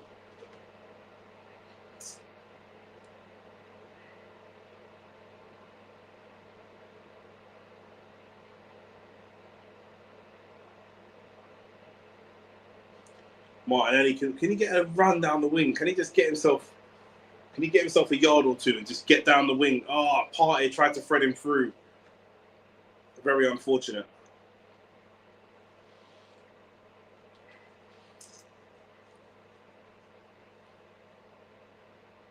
I think Calafiori's been really good today. Another tackle from him.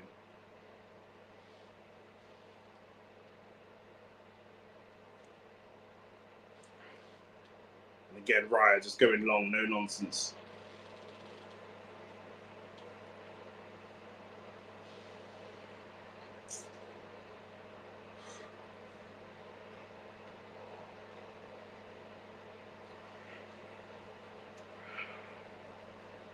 Jorginho's so good, but just that tight space half turn is killing me, bro. Just allow it, bro.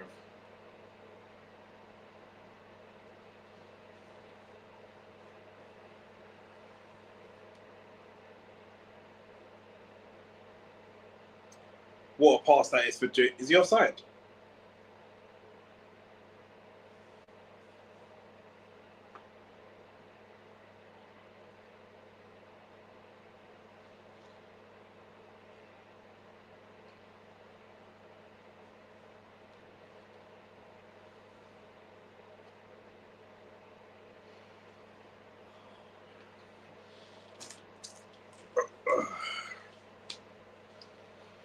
Brighton trying to play it out again, just welcoming that pressure. And this is what happens. Arsenal intercepts. Trossard. Marino's got it. Finds Martinelli. We'll take the corner.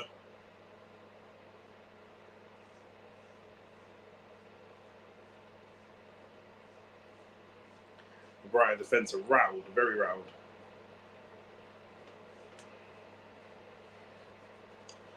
With Danny Welbeck, Brighton are winning 46% of their games, and without him, they're winning 0%. 0 goals. Flat opening 10, Ricky said. Bro, I told you, first 10, 15 minutes, we're always shit. First 10, 15 minutes after half time, we're awful.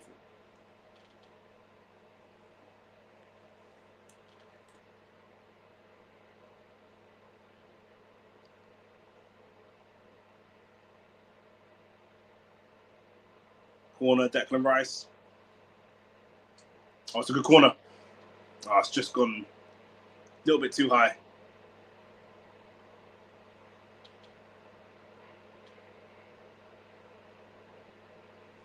Jesus with a good challenge.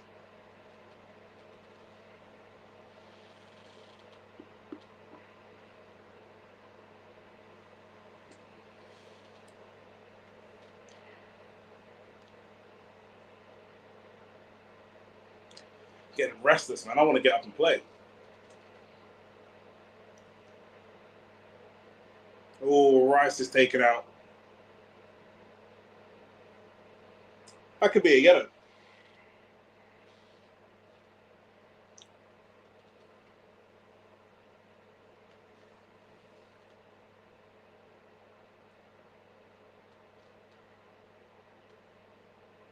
Yeah, Rice has gone up solely looking at the ball. Someone else has come into him. A stupid has just come into him. Not even looking at the ball.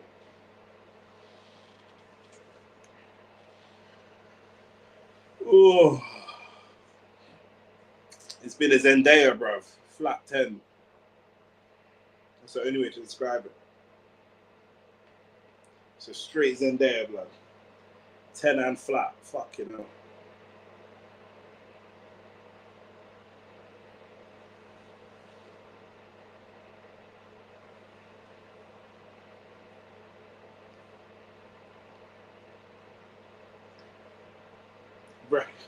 Sub, I reckon. Partey into the mid. Jorginho off and Skelly on. Nah, I don't know about putting Lewis Skelly, who's left-footed, at right back, and he's young with no Prem experience. Cross comes in, or the cross goes low. Oh, that should have been a goal. That was a very good free kick from Declan Rice. A very good free kick from Declan Rice, and Marino should have put that away. Let's see that again.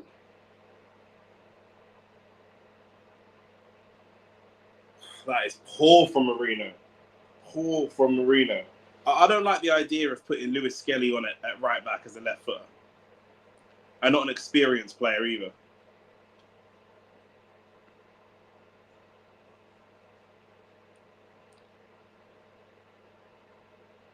Gabriel's gone for a header and he's missed the ball. João Pedro's gone over. Has the ref given a penalty? The ref has just given a penalty.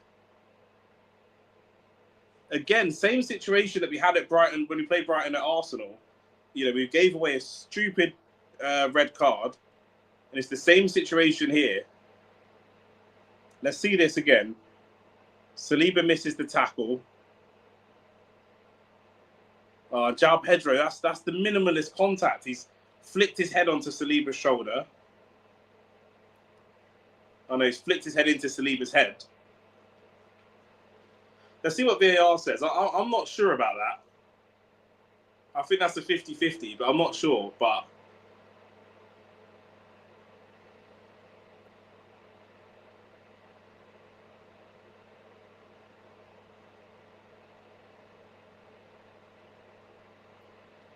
what do you boys think? Pen or no pen?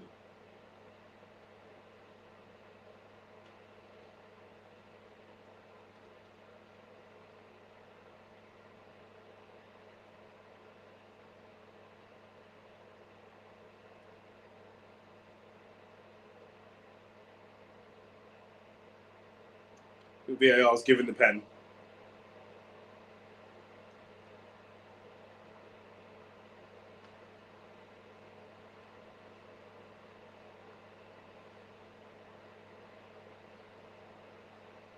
I'll tell you what, 60 minutes in against Arsenal, if they go and score, they're probably going to try and just sit back and grind out a 1-1. I don't think they'll gamble and go for a win. I think if they score this, they'll try and lock the game down.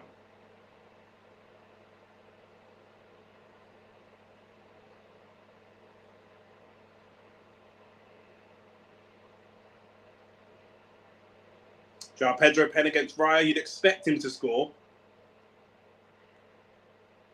Yeah, he scores. So much for 2-0, 100%. Nathan, you think that's a penalty? For real?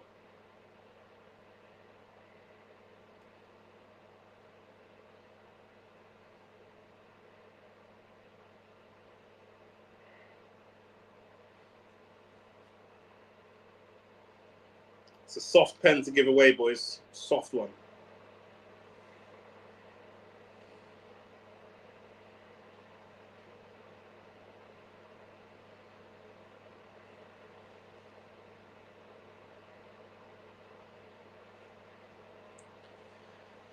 We've got half an hour to play. We're more than capable of getting a goal. We should have had a goal, arguably, just before that, to be honest. What's going on? Erdegaard's getting warmed up to come on now as well. Don't forget to like the video as well. Ricky did say it would be 1-1.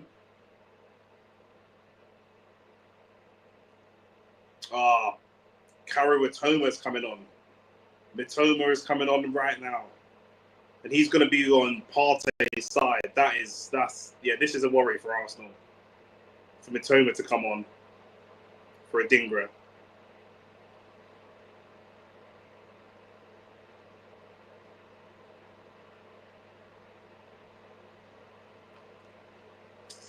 Nathan, who's a Man United fan, says he doesn't even think that was a penalty. He's not even an Arsenal fan, so...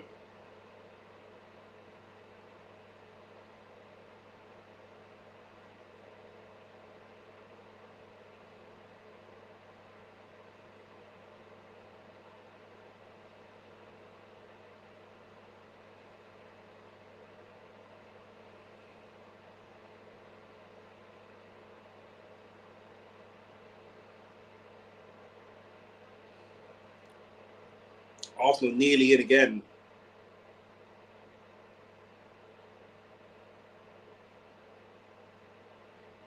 It's now becoming a little bit of a basketball match. Just end to end. Here's Mitoma's first option. First moment in the game. Thomas Partey does okay. Can we get it away? Oh, referee. That is a nasty challenge. That is a nasty challenge. Is that Van Hecker? Joel Veltman.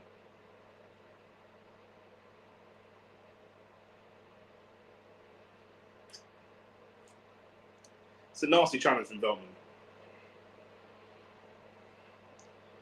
Yeah, you should get... Hopefully it's 2-1. Hopefully we get 2-1. Who's coming off? Probably Jorginho's going to come off. I think that makes sense. I think that probably makes the most sense. And to be fair, if we had a fully fit team, Jorginho probably wouldn't be on in the first place.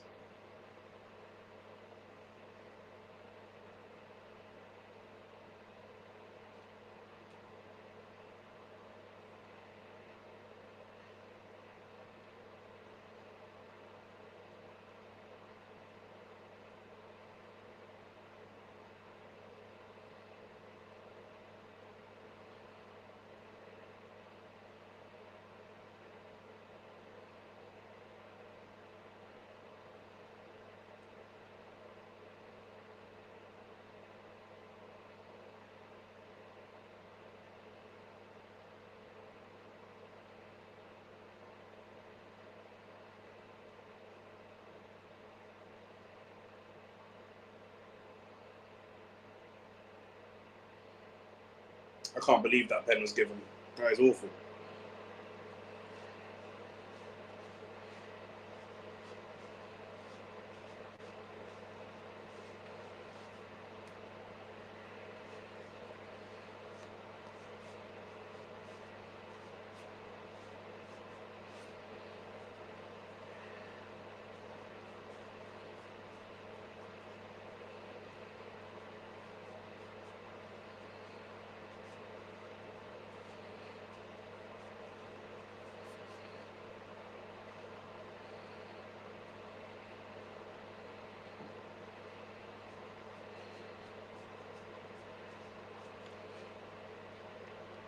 Ricky said, my thing is these games with decisions like this is exactly why we don't win the Prem. Yeah, but bro, we could have been 2-3 up already. We can't even blame the refs. We could have been a couple goals up already.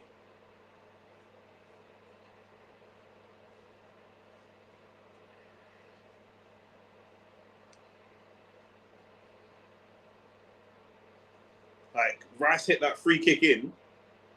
Rice passed that free kick in, and Marino should have scored, and he just fluffed it.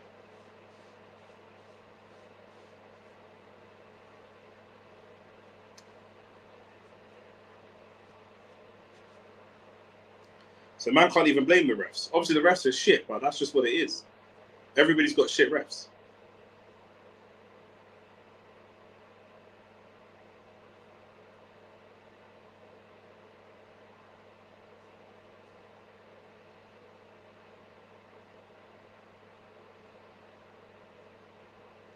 David Raya just sending it long.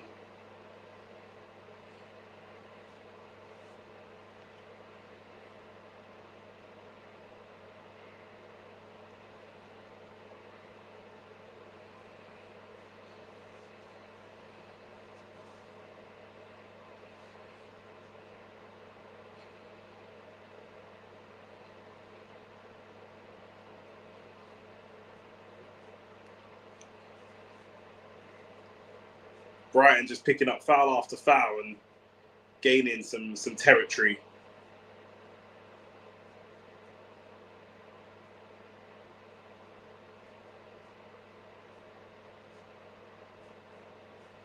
They're just looking to get the ball to Mitoma.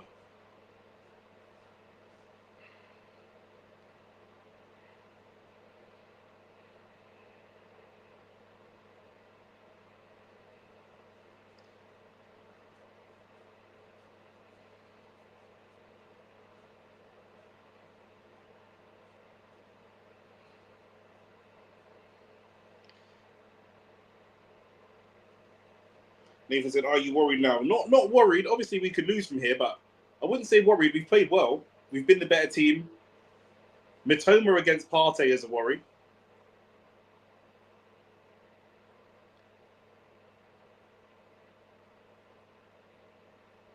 But we've got the talent to win this game. We haven't got Erdegaard on the ball yet. You know, we've got the talent here.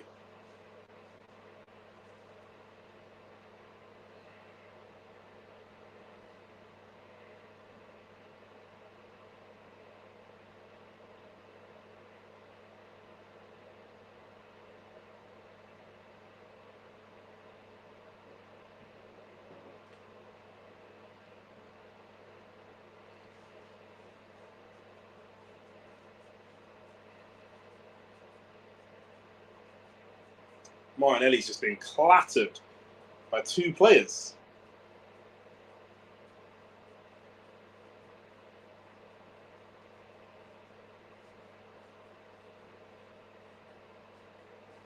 That's got to be a yellow card for a Stupinan, surely.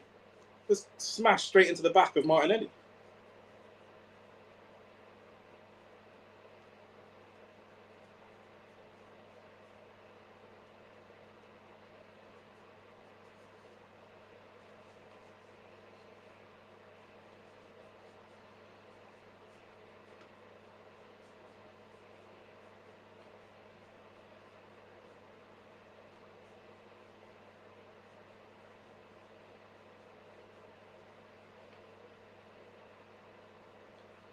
Marino does really well. Marino started to kind of put himself into the game a little bit more.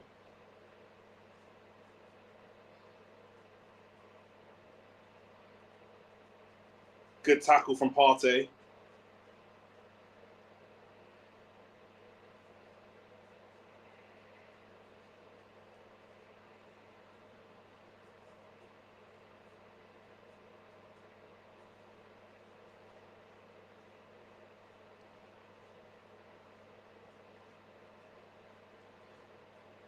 João Pedro is a very smart player. Like the way he plays is really, really smart.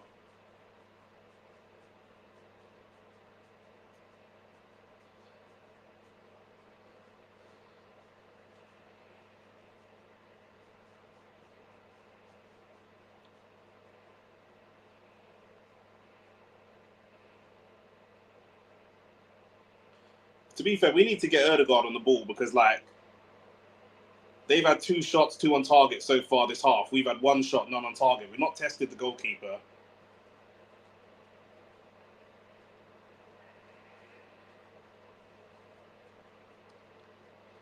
We need Ødegaard on the ball to create. We're going from Partey straight.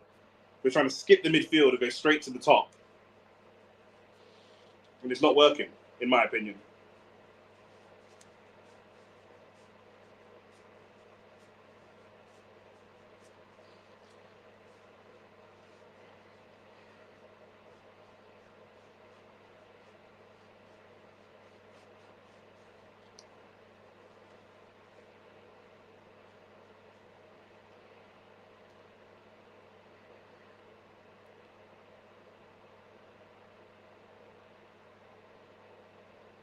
That's good play from Trossard.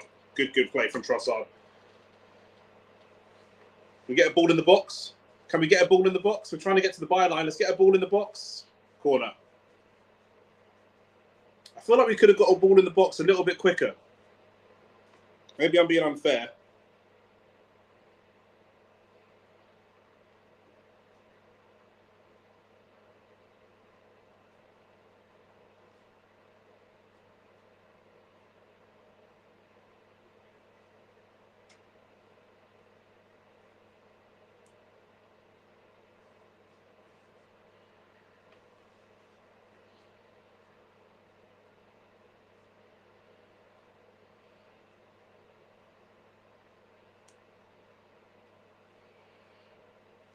Corner comes in. Back stick. Oh, keeper does well.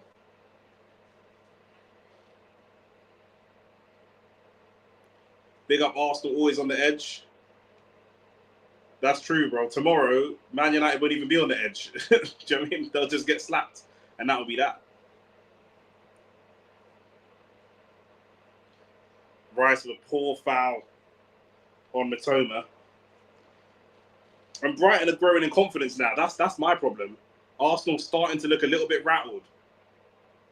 And Brighton starting to look a lot more comfortable and a lot more confident.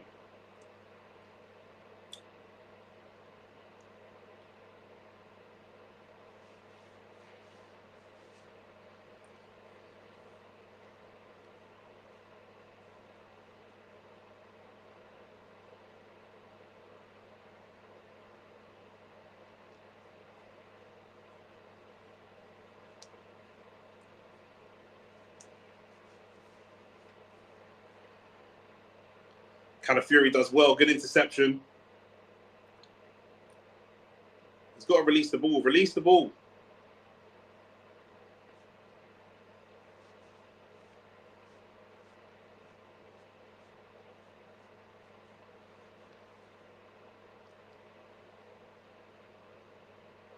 Ødegaard. It's a good ball from Ødegaard. Can we get a ball in the box from Martinelli?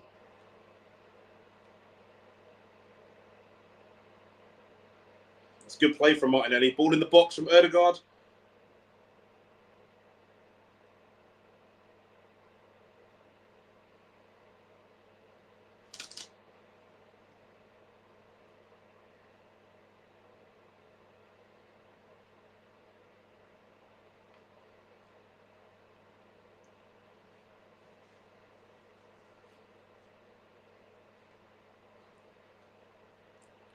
Arsenal haven't lost in 5 and Brighton haven't won in 5.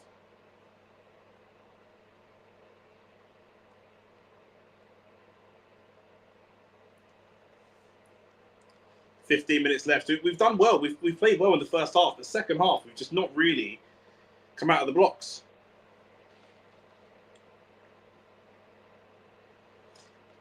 Ricky said we're too slow most of the time to release the ball. It feels like there's a set way they want to score a goal. That's how it feels. It feels like they've got a way they want to score a goal in their heads and they're only willing to do it that way. It's like if you're bantering someone on FIFA and you say, "Oh, I'm going to score with this player." Ødegaard has just sold a ball short to Saliba. Saliba's done well to get it back. I've seen a lot of people on Twitter talking about Ødegaard and talking about his weight of pass and saying, he's technically good, but just the weight of the pass is always off. It's always too slow or too heavy. and just lacks that little sophistication, maybe a little bit. David Raya tries to send it long, and it's come straight back at him because it wasn't the best kick. João Pedro up against Saliba. The cross is poor. Can we find Martinelli? Martinelli should be in a position to go. Oh, we've just thrown the ball out, and Ødegaard's missed the ball. Completely missed it. And Brighton get the ball back again.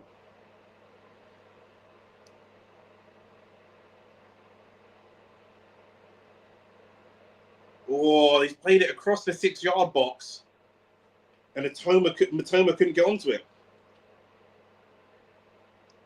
It's a good run from Minter. Minter just got the run on Calafiori, and then suddenly they were in a lot of trouble. And Gabriel saying to Calafiori, like, what are you doing?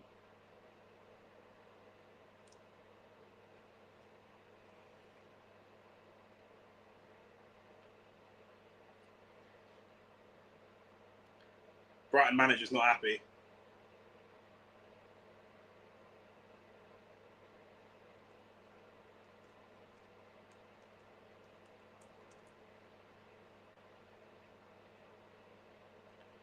We just look rattled. We just look so rattled for no reason. They've scored a pen. It happens. Let's play the game. It's a good. Oh, look, Rice has overhit a pass to. He's got there's no reason to overhit that pass. Martinelli's not marked. He's in so much space. So much space.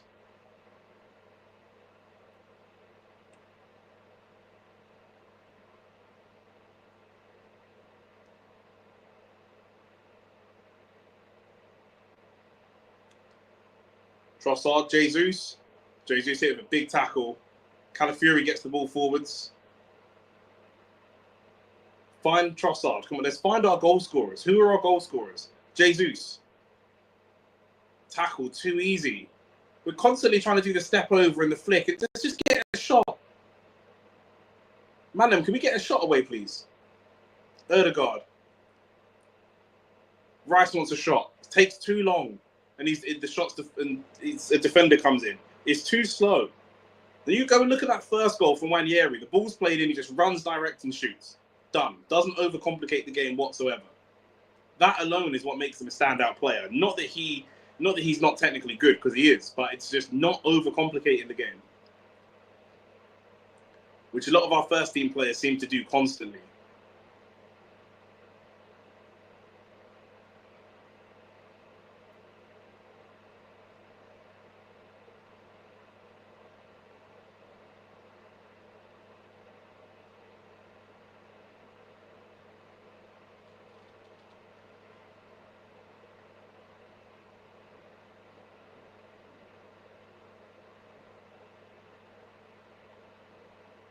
David Raya living risky, living so dangerously, and then Gabriel's giving the pass away. What the fuck are we doing? Jesus comes back to defend. We're proper rattled. This doesn't look like the team of this season. This looks like late Wenger Emery football.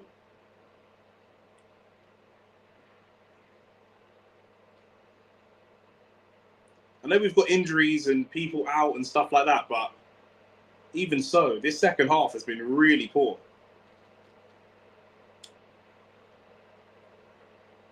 Looking bleak, you know. Memphis bleak, bro. It's Pete. Saliba wins the header. And Martinelli just pulled out of that challenge, man.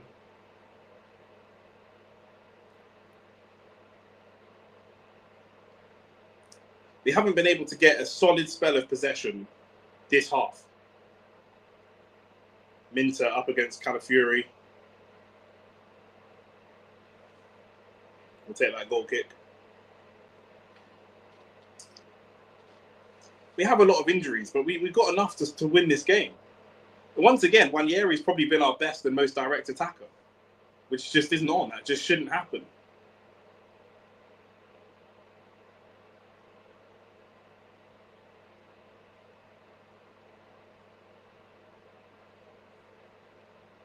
Who in midfield wants the ball? Who in midfield wants the ball? I'm looking at the midfield. No one's coming to show for the ball. Nobody. We can't win a second ball at all. We go long. It might hit Jesus, but then he's going to get brushed off the ball by one of the Brighton players.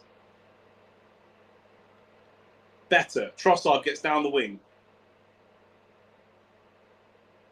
Or Calafiori, I should say. Why are you so weak? Why is he getting barged off the ball like that by Jorginho?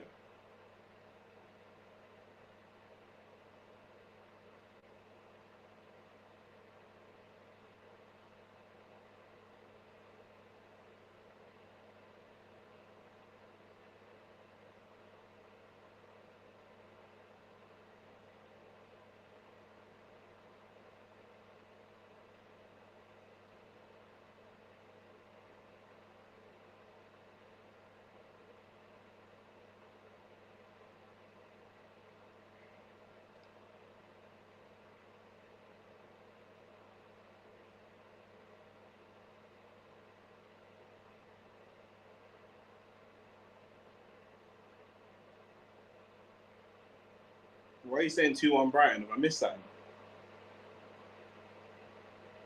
Troops is stressing. Marino, ball forwards. Martinelli. Come on. Let's just get a shot away, man. All these passes in their box. Why are we passing in their box?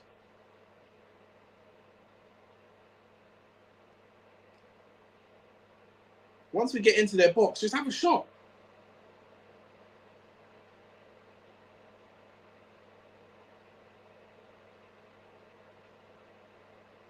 That's good play. That's good play from Brighton. Joao Pedro running up against Saliba.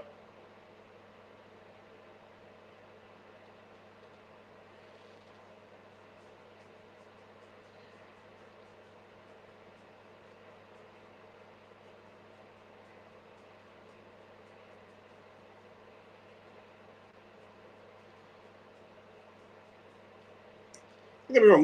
These men are good. Brighton's a good team. Don't get me wrong, but we got enough. We've got enough here to go and get a winner.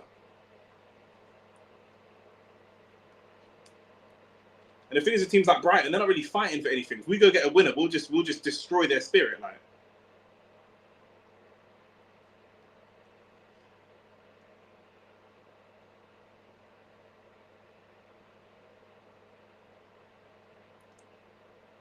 Marino, what are you going to do now? Here we go. Jesus. Why are we playing the ball backwards?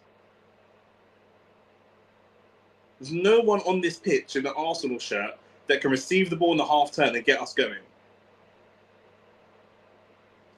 Look, playing it backwards again, Marino. For fuck's sake. And Marino's given a free kick away in a dangerous position and going to get a yellow card. That's so unnecessary. It's so unnecessary. I'm not stressing because I think we're going to lose. The football is shit. Declan Rice has picked the ball up. He's popped it to you, Marino. Turn and get on with it. You're popping it back to him when you're surrounded by 3 players. There's no game awareness. There's no awareness of the situation. Where's the man on? Where's the communication?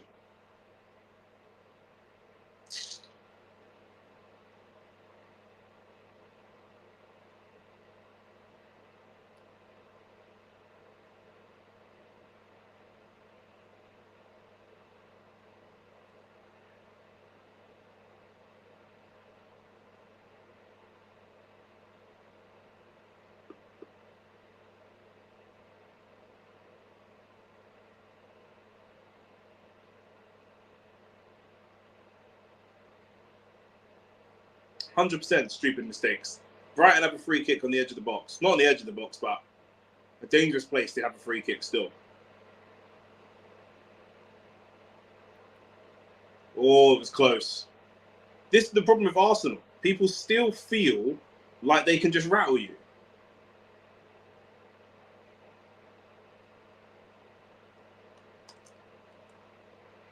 Calafiori's not done a lot wrong, but he needs to be better.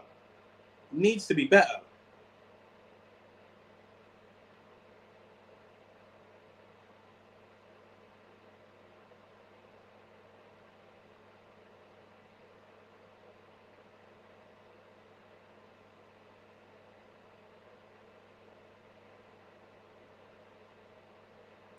Play the fucking ball forwards, Marino.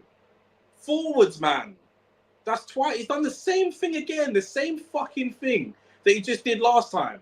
And he's given away a foul as well. The rest played advantage. Thomas Partey to the fucking rescue. Marino's fucking me off.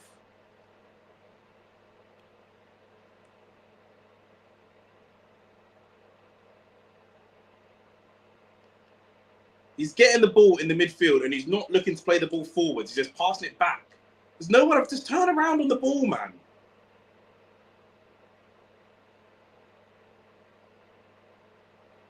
I don't understand. Football is finished. Like, this new generation of footballers is awful. Man can't just receive the ball and turn. Not under pressure, just in general. No one around him. Thomas Partey, another good tackle. Marino can't play with his back to goal. Bro, it's awful.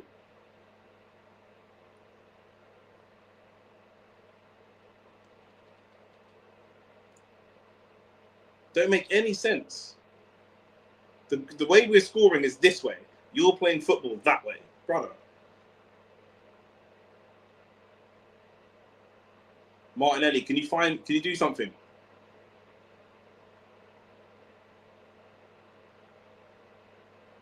Rice, what can you do? Ødegaard, almost. That's better. That is better. Rice, there's a small gap for Ødegaard. He can play the ball into his feet. That makes much more sense. Partey, what are you going to do? Cross. Cross is awful. Allow it. Less of the crosses. Go back to being Muslim. Allow the crosses. Declan Rice. I think Rice has actually been decent this game.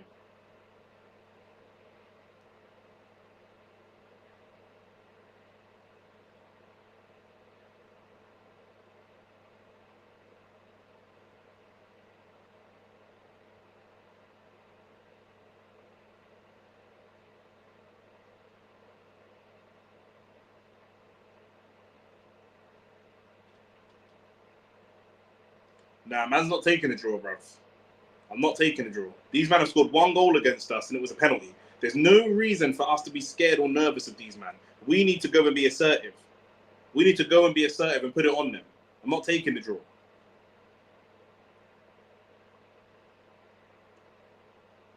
What? What's done you, bro? A good delivery. Thomas Partey header, job done. Come on. That's what we need. Man is not taking a draw. You man, go and get this fucking goal.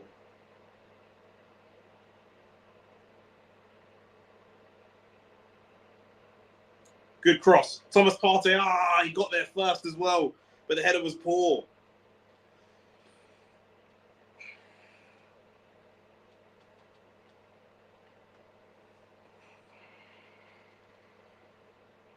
Bro, you can't AFTV and chill tonight, but it's going to be United stand and chill tomorrow, bro, because you man are going to get smoked. So, boy.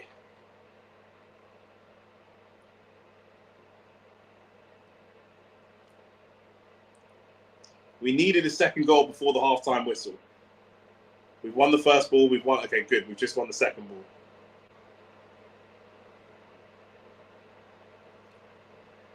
All from a penalty, which wasn't even a penalty. And people agree it wasn't even a penalty.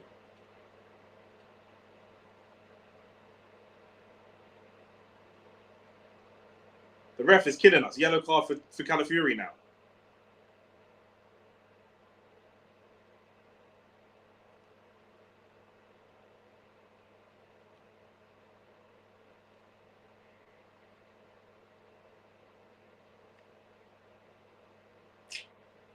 Bro, there's a big difference between Arsenal and United. Don't even try it, bro. There's bare differences between us.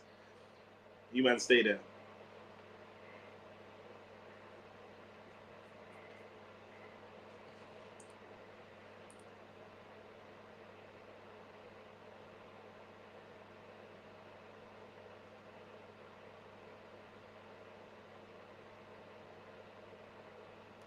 Let's get us going. Let's get us going. Go, go, go. Martinelli's gone. Martinelli's gone.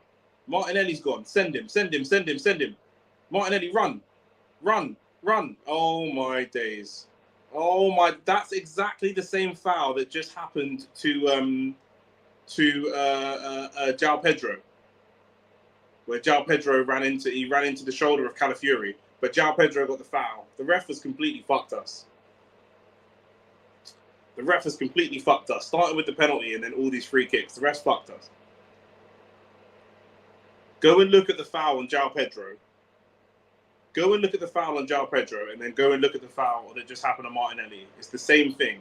Either they're both fouls or neither one of them are fouls.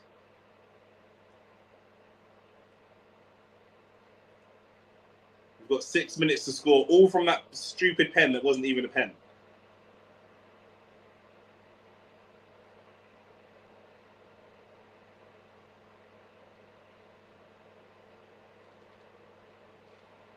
Calafiori, what can you do? Someone get a shot away. Ball played across the 6-yard box.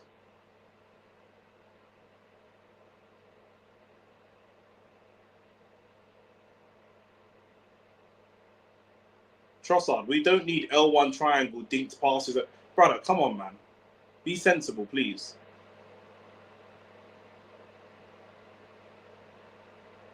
It's a good cross from Partey, almost. Brother, why did I just leave the ball?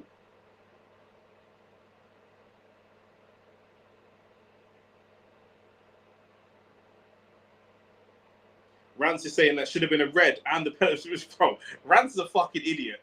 Rance is a fucking idiot. Should have been a red. Stop. Just stop, bro. Like, he's not serious. He's not. Rance knows ball, yeah, but not when it comes to Rance can't be objective when it comes to Arsenal. He can't. Jesus been very quiet this second half as well, to be fair. Trossard. It's an awful shot. Marino giving up. Yeah, bro, he just left the ball.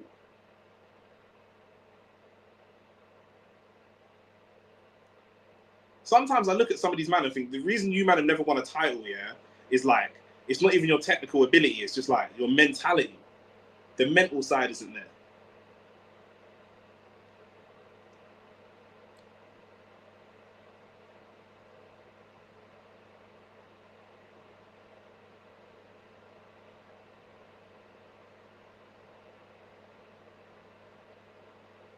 I think Rice has been good today, to be fair.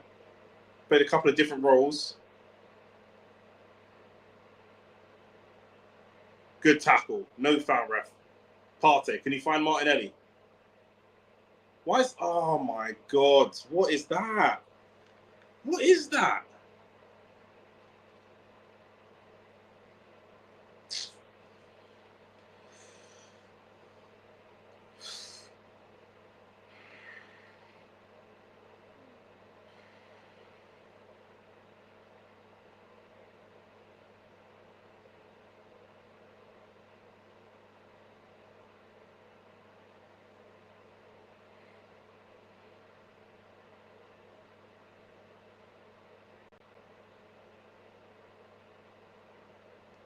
It's going to be 2 points dropped unless we can get a goal in the next 2 minutes. Man just flew into that challenge on Erdegaard, bro. Rice, come on. Decent free kick, please. Let's just hit Gabriel. Man are crossing the ball into fucking Partey. Allow it, bro.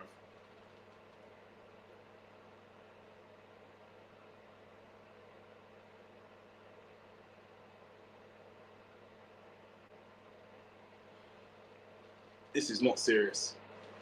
Come on, Gabriel.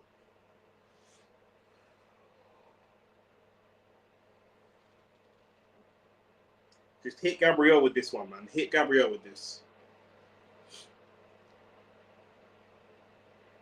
I think Marino's been shit this second half. He's not been great all game, but this second half especially. He's in there to win duels. He's in there to win the physical duels. And if he's not winning them, I don't know what he's doing.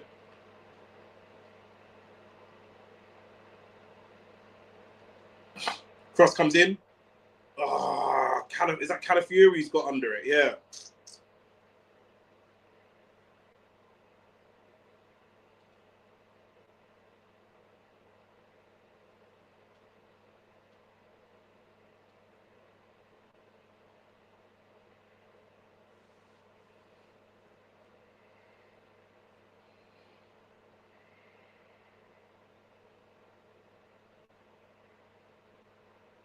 It's ridiculous.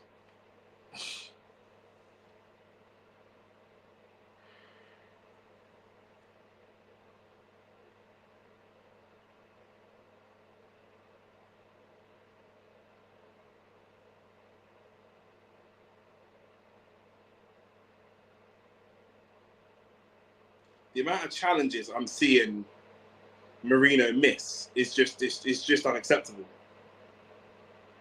Throw the ball, bro. We've got 4 seconds. Throw the ball, blood. The ref's looking at his watch. Throw the ball. Full time. 2 points dropped. The referee fucked us. Nathan's here. Nathan's a fucking Man United fan. And even Nathan said it's not a penalty.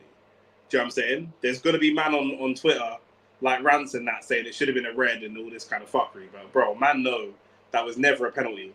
And that's all they offered. And then what's poor is after they score the penalty, it's the way we responded. We didn't respond. We responded so badly. That, to me, is a big, big problem. Lewis Skelly never made it on the pitch. It was only, Wanyeri got us the goal. Calafiori, Marino was really poor in that second half. Erdegaard didn't really make an impact when he came on. Martinelli made a bit of an impact in terms of running. His pace is always going to be a problem and a danger. And I just didn't feel like we played to our strengths in that second half whatsoever. First half, we played some really good stuff. Second half, Trossard was pretty anonymous. I thought second half, Rice and Partey were at it and trying to make things happen. But other than Rice and Partey and maybe Martinelli, Trossard was quiet, Erdegaard quiet, Mikel Merino quiet. Mikel Merino, the whole point we bought him is he was this player who last season he won the most physical duels in the top 5 leagues of Europe, and that was the thing. We were going to get this guy who's going to win the ball, whatever. He's losing duels to João Pedro. You should be flattening someone like João Pedro. João Pedro's a good player, strong player, but if you're that guy, you got to be flattening this guy, and you're just not. So we didn't put the best account of ourselves out today in the second half.